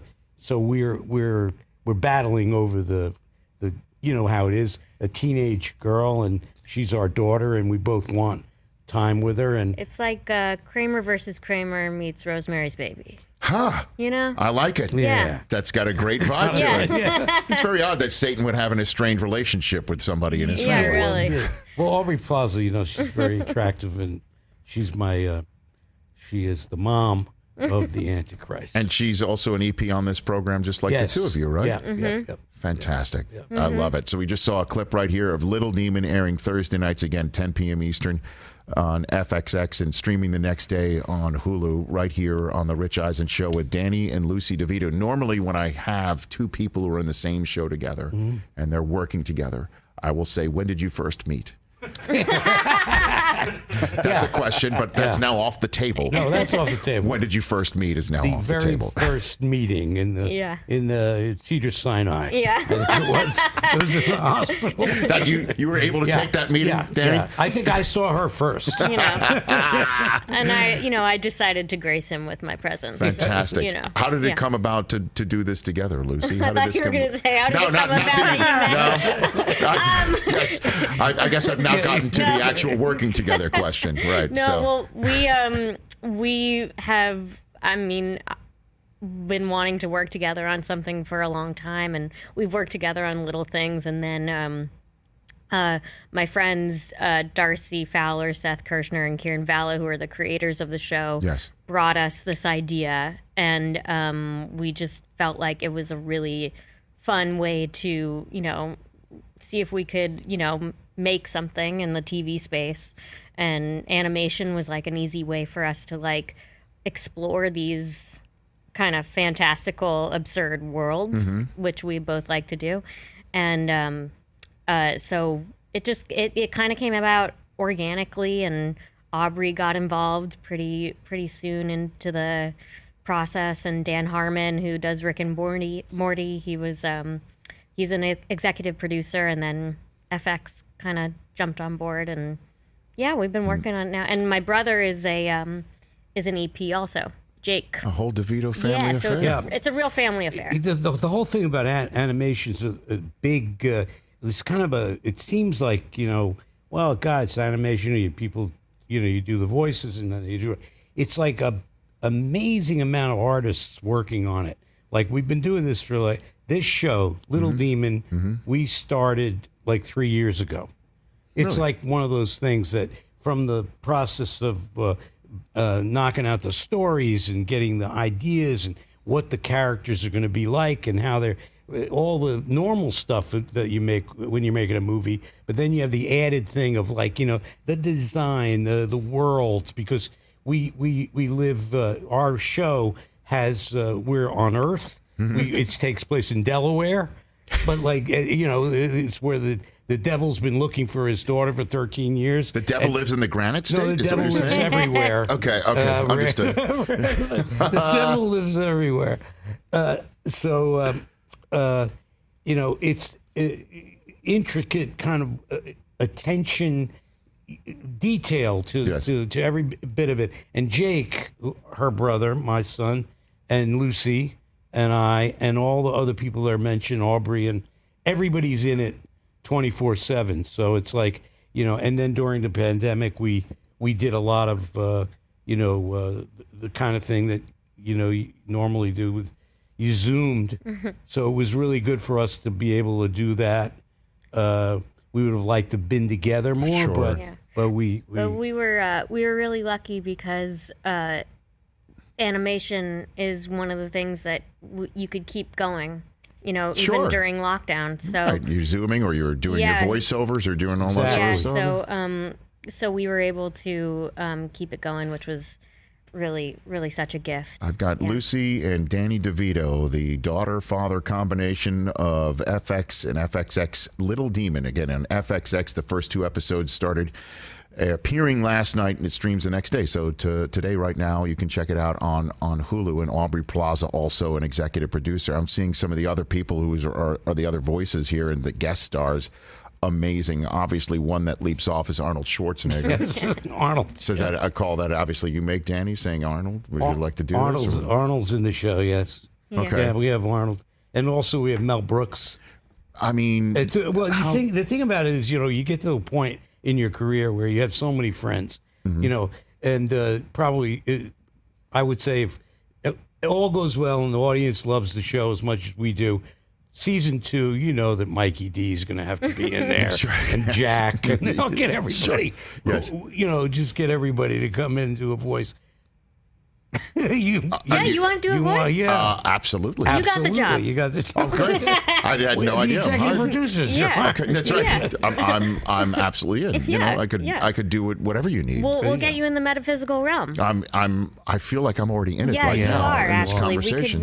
We could recreate But I don't know. the I set. mean, Mel Brooks, man. I mean, that was It was amazing. Again, is that a call you make, Danny, or is that a call? Well, it was kind of a really interesting thing. He's doing a show. He's executive producing a show. I think it's called the 2,000-year-old man or something. I know that's an old. History of the History of World Part 16 or something. Yeah, he's making. That's right. He's doing another History of the World. He's doing a show, but he's narrating it, and he asked me to be in it. I play Tsar Nicholas the second. I did a little bit. Oh, that's going to be amazing. So I said to him, Mel, I'm doing your show. He said, hey, yeah, great, Danny, great. I said, listen, I'm doing this little show, Little Demon. And, in the interest of you scratch my back, I scratch your back. Yeah. How about, he said, oh, yeah, absolutely. So he's doing a millipede in our show. It's like a real, we have our show has like many kind of really creatures from other realms. And Mel did it. He did it. We did it at home. We did it on Zoom. And it was the most adorable, wonderful thing. He plays a really great part, and he did it. I saw him standing there with the headphones on, with the T-shirt. Yeah, he was amazing. He was amazing. Legend. Yeah, legend. Absolutely legendary. And Arnie plays who? Who's and Arnie? Arnold is an announcer. And we have a contest in the show that the devil takes his daughter to entertain her, to show her his realms, because there are so many various worlds that we live in and that we occupy, and I only get her every other weekend. My wife and I, or Aubrey and I don't know if you call us wife, husband, and wife. You can't. Yeah. And he constantly refers to her as his wife. I'm like, I don't think that's part of the story. No. Right. But maybe he wishes. So yes. And so Rhea Perlman was available for this as well. Yeah. But she's in it too. That's what I see. She's playing a character. She comes in episode 9. She plays a real funny Delaware, the neighbor's cousin. Fantastic. Yeah. Little Demon again on FXX, checking it out on Thursday nights. Lucy, what was it like growing up, DeVito? What was it like for you growing up in the world that you did with your mom and dad doing what they were doing at the time? What was that like for you? It was, I don't know anything different, but it was great. They're amazing parents, and we were there in the spotlight, of course, and everyone knows who they are, but they're very down-to-earth people. And when did you realize for the first time that your folks were more than just mom and dad outside of the universe of your home? From a very young age. Like, I have a memory of, like, being, like, him holding me and having pictures taken. You know what I mean? Like, we were telling this story the other day, which I kind of love and I'm going to steal right now, is that, I visited him on a set and I was like 1 year old or something, just started talking and watching him direct, and they would keep doing this scene, say cut, and restart, whatever. And he kept on doing it over and over again. And about the, 9th take, I just yelled cut. Was that your first word? Yeah, right. And your first word was cut? Yeah, really. No, Get out of here. So it wasn't my first word, but The wild thing was, I was shooting a shot, and the camera's moving in. We did the take, and we did it like 8 or 9 times. She was in the arms of, I think you were with either mom or with a nanny or something, and she yelled cut. And it was at the exact right spot. Oh, great. So because she kept seeing me do the same thing over and over again. That's the take that's in the movie. Which movie is it? It's called The Ratings Game. It's a movie we did at Showtime. And that's the take that's in. That's the take that's in. So yeah, So you had the chops for it. I've always been a part of it. That's right. That's right. No, but yeah, it's like they're the best. It's we grew up, having a lot of fun, and also, sitting around eating and, talking over each other and yada, yada, yada. Italian Jewish family, come over to our house, we'll feed you. You got to eat. Yeah. The first A lot of thing, portions. You got to Excellent talk. portions. Yeah. Everybody has to talk at the same time. Not much. Like this. Not much. Not much football, but I appreciate it. You know what I mean? okay. Yeah. That's all right. You don't have to have it all the time. So. Yeah. Okay. So, and then do you remember who was like coming into the house that you remember that would be like, the person you would call an aunt or an uncle or something that would not actually be your aunt and uncle, but is a long time. You guys were talking about movies. I know you're always talking about films. Lucy was 3 months old. Yes. When we did Terms of Endearment in Texas, I had a small part in the movie, and I brought her down with Lucy and Bria, and I went to Texas, and she was being passed around by Shirley MacLaine and Jack Nicholson and Deborah Winger and all the folks in that. Always been on the set. People always say when you're in the theater, you're born in a trunk. What do you say when you're in the movies? Born in an equipment case? Yeah, really. I don't know. Craft service? I don't know. Born in craft service? Born at the craft service. I love craft service. Just a glazed donut. That's all I want. I could imagine if my parents were school teachers. If I could have grown up around craft services, I would never forget it. I would never forget it. We would come to the set of Cheers and care less about what was going on, mostly just go straight to the food and be like, I can have candy, I can have sugar, I can have, How old were you when you were one of the cast to set of Cheers? How old do you remember? I don't know if you realize, but she was pregnant 3 times on that show, and they have 3 kids. So I was born on Cheers.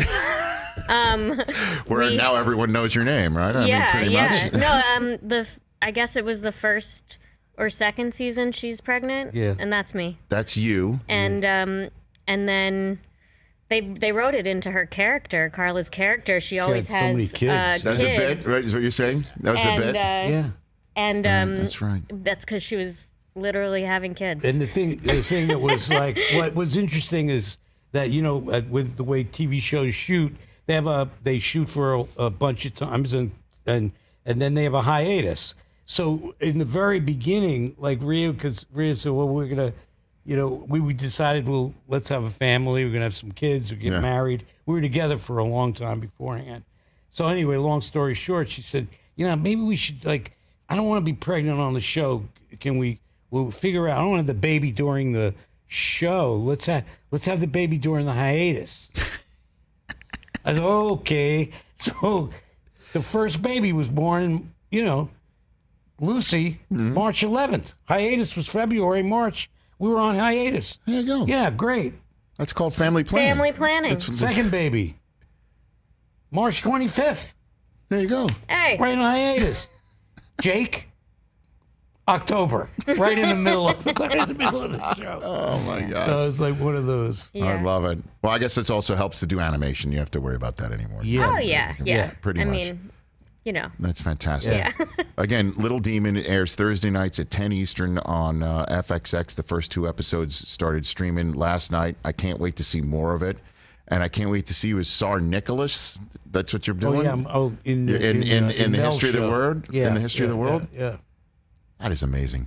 That's so cool, Danny, that you get to call up Mel Brooks. He's like, "How about you do my thing and I'll do yours?" I mean, Mel's that is in Little unbelievable. Demon. I don't. Which episode is Mel in which? He's in the 10th. In the 10th episode. Yeah, so you got to watch You gotta all watch of them all to the get there. episodes to get to Mel. That's he's the draw, baby. There you go. It's the draw, the millipede, the 10th episode millipede is Mel Brooks. And, you've got some other names. Dave Bautista's another one. Dave Bautista plays my best buddy. Michael Shanahan, Lennon Parham is so funny, too. Oh, yeah. Oh, my gosh. She plays Darlene, she's in about 8 episodes or something. Well, congrats on that. Yeah. Great to see you guys. I love having family affairs right here, and I hope you don't mind. I have the best dad ever sign right here. It's I know a you've been eyeing it. competition, but I may steal the sign at the end of the show. Well, actually, right now, I think I'm losing the claim right now since the two of you are here talking about your new project on FXX, and I'm going home to take my child's iPad away. So those are the different things that we got going on in this world. Congratulations on the show, and let's do this. Let's do this anytime. Thank you so much. You got it, absolutely. Danny DeVito, Lucy DeVito, starring again in Little Demon, that just started airing last night on FXX every Thursday night, 10 Eastern, the next day on Hulu.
Back here on our stream on YouTube, as you could see, we're going to our new friends at Roku coming in September. Yeah, Roku. Buddy.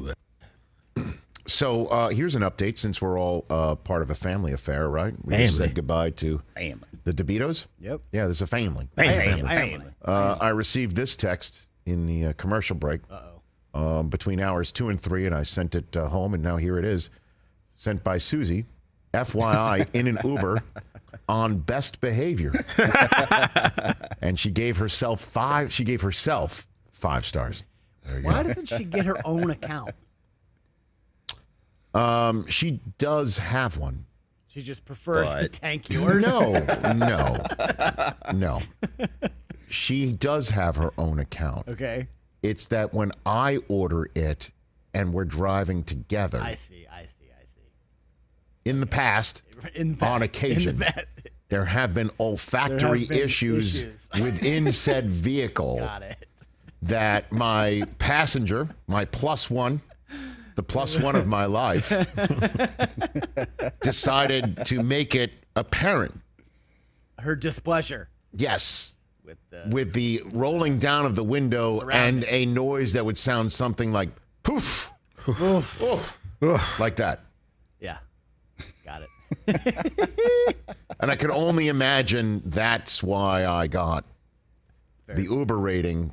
That's why I have the Uber rating problem that I have. It might be passing the buck. You might accuse me of shirking responsibility. I have in the past, yes. But I just don't believe anything else other than that. And all you got to do is just get 2 or 3 bad ones, and when do you cycle out of it?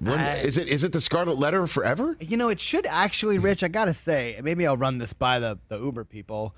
I have no connection to them. It should be like your golf handicap. It's the average of your last 20 rounds. That's it. Like, Uber rating should be the average of your last 20 rides. I like it. You know what I mean? Let me see. Not bad. 457. I think I went down. What's your rating now? I think I was 486, and now I'm 485. Ooh, what happened? Not sure.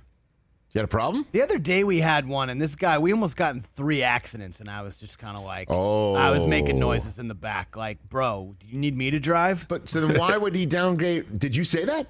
No, I almost did. But I feel like I was a little higher than Was I that a Curb episode where Larry took the wheel? Yes. Did he also have the sex worker in the car with him? Was it that one? Oh, going to the Dodger Stadium? Going to the Dodgers so they could drive in the carpool lane. In the carpool lane, Yes. Yeah, right. Well, but that was carpool lane. That wasn't Uber. That's though. an all-time right, episode because of the fact that it was used, the footage Oh, from the stadium, correct. it was used by some individual as a valid alibi to get out of a murder They were case, right? accused of murder, yeah. That was a Netflix. Randomly, I saw that on Netflix. It was amazing. This dude was gonna get found guilty, and And then the He was like, footage "Wait a from that second." episode, Yeah. Your Honor, I was at Dodger Stadium and I have the footage too. They combed the footage of the stadium for hours until they saw that's amazing. him. He walked right by their cameras, How about Rich. that? Incredible. 844-204-RICH, number to dial here on the Rich Eisen Show. Chrome Soft, I might be able to get out next Are you week. really? I don't know. I'll come with you. Would you like to? I'm Rich. I would love to. The club is amazing. I do love it.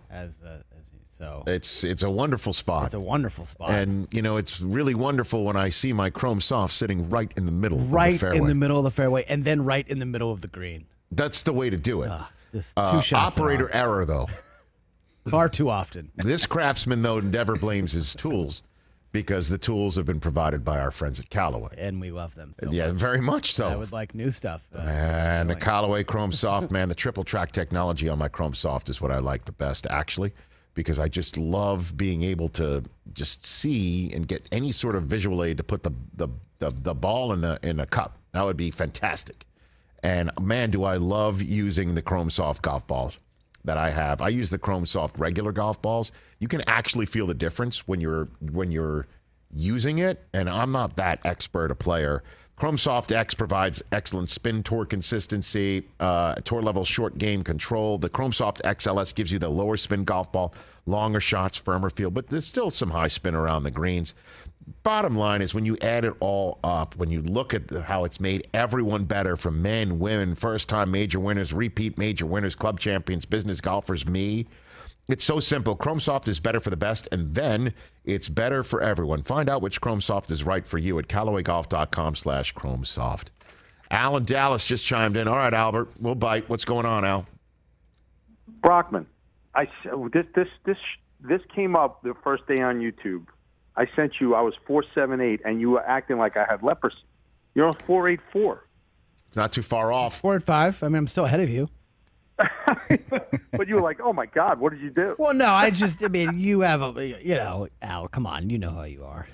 I know how I am, believe me. But I mean, I still can't believe Rich is at a 4.57. I don't know, man. It's He's just gone like up. I've gone up. It's been, but it's with this whole thing. So's everything. Our last time we were streaming on Inflation. YouTube regularly, it's when everything the world was falling apart, literally and figuratively, for this show and the world. March of 2020, and we called the chat room a 454. And I have, as you know, since that conversation, particularly focused on anything that might be construed as a negative against me as a passenger. And I have done everything that I could do. And I rode a lot in Ubers in the last 2 years. And it's been nothing but stellar play. Honestly, I've fielded every ground ball. I've been a great teammate in the locker room. I've made acquisitions. I've made changes. Like Tom Coughlin, right? He got his leadership council. I got my leadership council, right? And then I feel like I've won the Super Bowl since then, and it's only gone up 3/100ths of a point. That's it. Sounds like you're not stifling Edith enough. I don't know, Al. I just think that Uber's too tight. Uber's been too tough, and let's cycle through whatever. Let's cycle. I like it, Chris. It's like a handicap. Yeah, handicap. Your last 20. Handicaps are now down to 10, by the way, not 20. Really? Oh my goodness. Yeah, that's why I can't. Yeah. To salute, Al. Yeah, I mean, Wow. listen, you need some more solo rides. You know, I mean, that's just it's that's like I said. You're not stifling Edith enough. the whole. I mean, it's Oh wow! Does that make me the Archie Bunker? Is that what you're saying? yeah. Okay, very good, very good. I take care of all those. Alan Dallas, everybody checking in. Very good. So, what's the preseason slate looking like this weekend, Chris? Okay, so What do we got? we've got a nice stretch of games. I think we have 4 games tonight. Hold on, let me pull this up. We got 4 games tonight. We have Bills, Panthers, Seahawks, Cowboys, Chargers, Saints, and Patriots, Raiders tonight. So this is your last go, Chris, of figuring out the process. The process. Yeah. Right now, this is the last game for the process to be processing. Right? You can't be buffering anymore. And processing, it's going to have to come out in the wash in Miami, Florida. Yeah.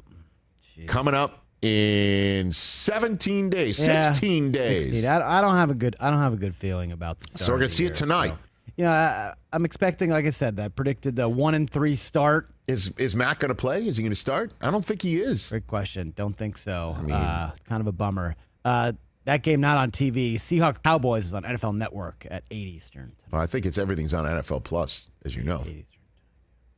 And then that's changing everything. I remember one year the Rams, the St. Louis Rams, were playing a preseason game, and I was told, Denzel's coming in tonight, wants to watch his son. Oh yeah, I John David Washington, who is now a superstar actor of his own right, big time movie star. And Denzel watched it in my office. I actually had to clean my crap up.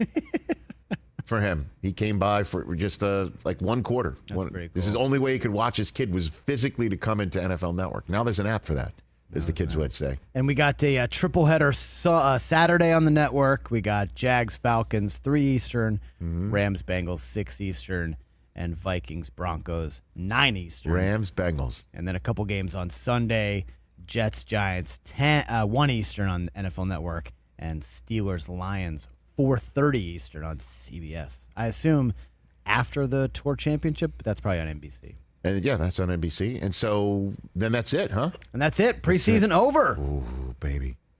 Then college football starts next weekend. I'll be in Atlanta. I'm going to Oregon, Georgia. You are? Yeah, next weekend. You flying to Atlanta for the weekend? Oh, for Labor Day weekend? For Labor Day weekend, yeah. You're going between the hedges? No, it's at the Georgia Dome. Or it's at Mercedes-Benz. Okay. Yeah. Hey, man. College football, let's go. It's coming. We're locked and loaded. It's football now until February. This is it. Let's rock and roll, boys. So we made it. We've made it. We've made it. We got preseason this weekend. Although tomorrow, I just read during the commercial break that North Carolina and Florida A&M might not happen because Florida A&M has so many academic and potential transfer portal infractions. Oh, no, really? That there's not enough players to get on the plane to go to Chapel Hill and play the game. That may be in jeopardy. Oh, wow. That is up in the air right now. There are a few college football games tomorrow as well, Rich. Nebraska Northwestern is on Fox. Is that in Ireland? Yes, I think. Isn't that? It's. I believe that game's in Ireland. Yes, it's in at Aviva Stadium in Dublin. Why wouldn't it be, right? Right. When you think of Nebraska, you think of Ireland, right? Don't you? We should get Compton on the phone to ask him that question. And then if you're chasing, Vanderbilt and Hawaii, the late game tomorrow, if you're chasing. Who's on line 2 right now, Chris? I don't know. The names kind of get erased from time to time on my computer, but they want to talk fantasy. Okay. Let's put this gentleman on. Who are you and why are you calling? Hey, this is Jesse. Hey, Jesse. Hey, Jesse, where are you calling from, Jesse? I'm calling from Nashville. Jesse in Nashville, you're on the... Hold on, let's do this again now that we've crossed. Jesse, ready? Take 2. Jesse in Nashville, you're on the Rich Eisen Show. How you doing, Jesse? Hey, Rich, how's it going? What's going on? Nicely done, Jesse. Well done. So I had a question for you regarding fantasy, as Chris said.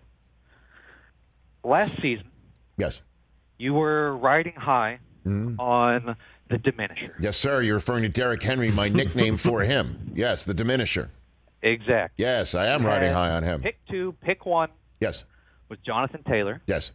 And this is in no way Cup slander because he's incredible. Cup slander I'm is. just curious to your thinking. It's the PPR as league. you had the PPR league with 3 wide receivers necessary per week. That's it. It's a PPR league, so you get points per reception. Cooper Kupp is the king of PPR, and there's 3 wide receivers required per week. So that's why I did it. In my other league that I really want to win, because it's with my poker buddies who give me all sorts of crap for, quote-unquote, not knowing football because of fantasy football. I have the 3rd overall pick in that draft, and that draft is not a PPR league. I believe Jonathan Taylor will be the first pick in that draft, and I do believe Cooper Kupp will go second. Really?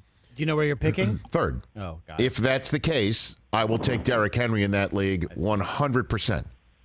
100%. So I am still on the diminisher train. I'm still on the diminisher. I'm on the diminisher train. I'm taking my heart pills and buckling up for him. I voted for your team. I think you're gonna sweep these guys. Come on, Jesse, what's going on, bro? When you're talking about our poll question, correct? Is that what you're referring to at Rich Eisen Show? Christopher, would you like to update that, please? I can do that for you, Rich, fellas. I think it's gonna be nasty. In our crazy league, which team is better so far? We've got 5. We've got 5 picks so far.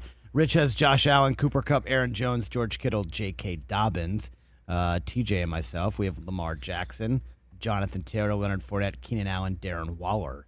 68-32 right now, Rich. There you go. After I chose J.K. Dobbins, I don't know if you've heard of him before. He's very famous. Nice man.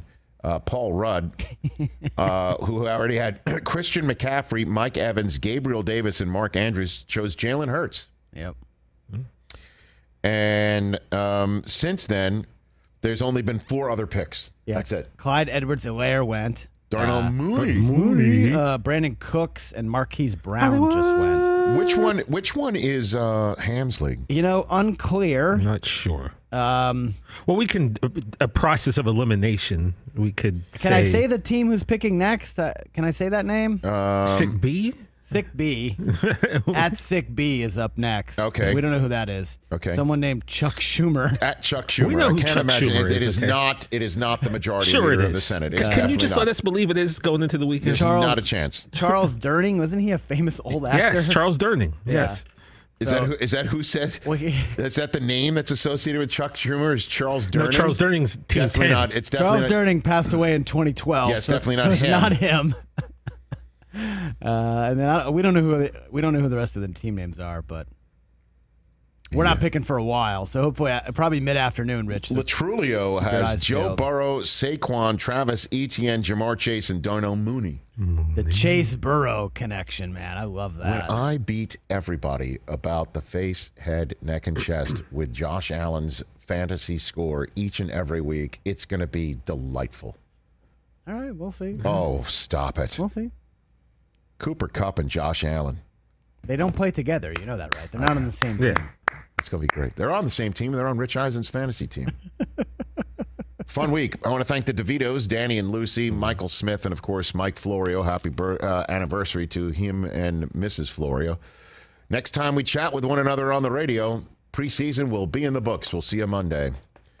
We're still here on our YouTube stream along with Odyssey, just to wrap things up right here on our program. Did you watch House of Dragon yet? I did. I told you I did. You said you refused to watch it because you were so disappointed with the way Game of Thrones ended. Did you finally? No, but break down? Liz was saying how great it was. It got picked up for season 2 already after one episode. That's because it damn near broke HBO Max's app. That's why. Well, it doesn't take much to do that. Wow, it kind of does. That was never been done before. Come from? I don't know. What did they do to you? Right? No, I can't do it. As I said before, it's the same feel to it. It's really. It I looks wish the same. I never watched. I know. Now. I know you're very upset with the very way that it upset. ended. I get it. I'm very upset. Benioff and Weiss, major bones to pick with you. They're not the ones who are running this I stuff. understand. They got different people. Are they sticking to original source material? Like, I have no idea. Yeah. I haven't All I read know any is of them. you could call me Lord Corliss from now on. did you watch? Yes. Of course he did. Jeez. I watched it too. Yes, Am I Lord the only one that Corliss. didn't watch? I mean, Probably. you're standing on principle. I would tell you to get off your high horse. Yeah, and but I didn't get through. I'm halfway through. Oh, but I'm gonna finish probably this afternoon. It's got the same feel to it. Yeah. It's the same deal. Yeah, here's the other thing. If you're going to watch, turn on closed captions. It's going to make, because eventually you will. It's just going to make it so much easier. Because What do you mean? Because there's a lot of mumbling? That's what helped me with Game of Thrones. There's names aren't Tom and Joe and Jim. I know. You forget who's who. I know. I'm Lord Jim. Yes. It's tough. So It's tough. the closed captions really helped me. That's like Holy Grail. Yeah. Tim the Enchanter. Right. They call me Tim. You know? Yeah. Yeah. Queen Scarlet. No, We're finishing morning show at the moment, so there's so many other shows. Dude, the morning show, we never got into it. The first season, great. Second season the has problem, been the problem that Susie and I had is that some of this stuff where Reese Witherspoon was holding the microphone with both hands. It's like, come on. All you got to do is just go on one shoot with one reporter, and nobody holds a microphone like this. No. I know. Come on. So we were just get out of here. Crudup is amazing. I'm sure it's great. I'm sure it's well done. So we're powering through But anything that, for Susie to turn off anything with Jennifer Aniston had to really be upset her. So, so we didn't get into that. Great. We didn't get into that.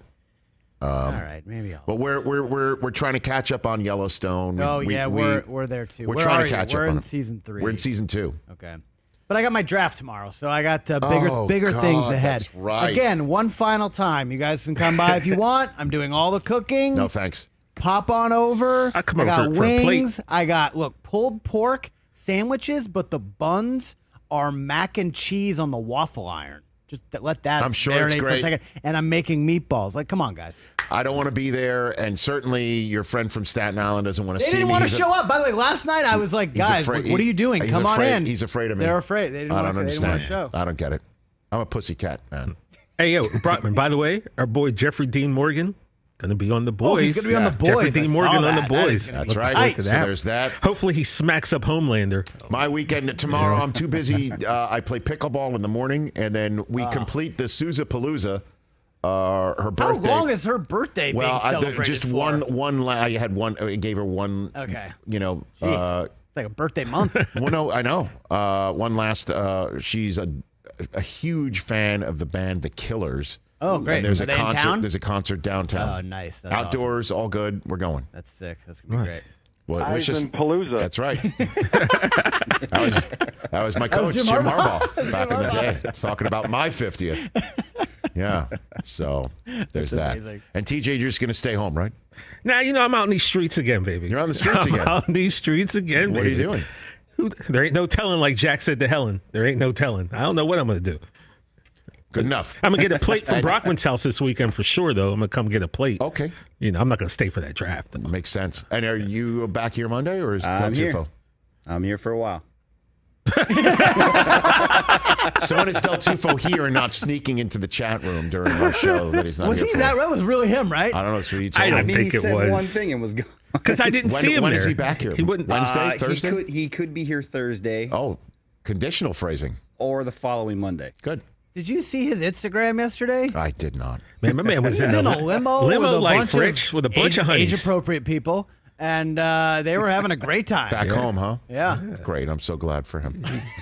He's the man All right, out in New have a Jersey, great weekend, dog. everybody. We are back in studio on youtube.com/Rich Eisen Show right here on Monday with some more great guests and hopefully for you, entertaining and contemplative conversation. and we'll be back, perhaps still picking in this draft where everything has just come to a screeching halt once again. Yeah, this is going to last till Monday. I This have a is weird gonna be feeling. going on I kind of dig it. Like, oh, that's right. The draft is still going. I do 5 too. hours later. I do too. How close am I to my next pick? I really like it. It's kind of oddly I really like it. entertaining. I think we'll probably get 2 more picks in today, and then done. And then done. Yeah, Okay. and then done. See you Monday, everybody, right here on the Rich Eisen Show.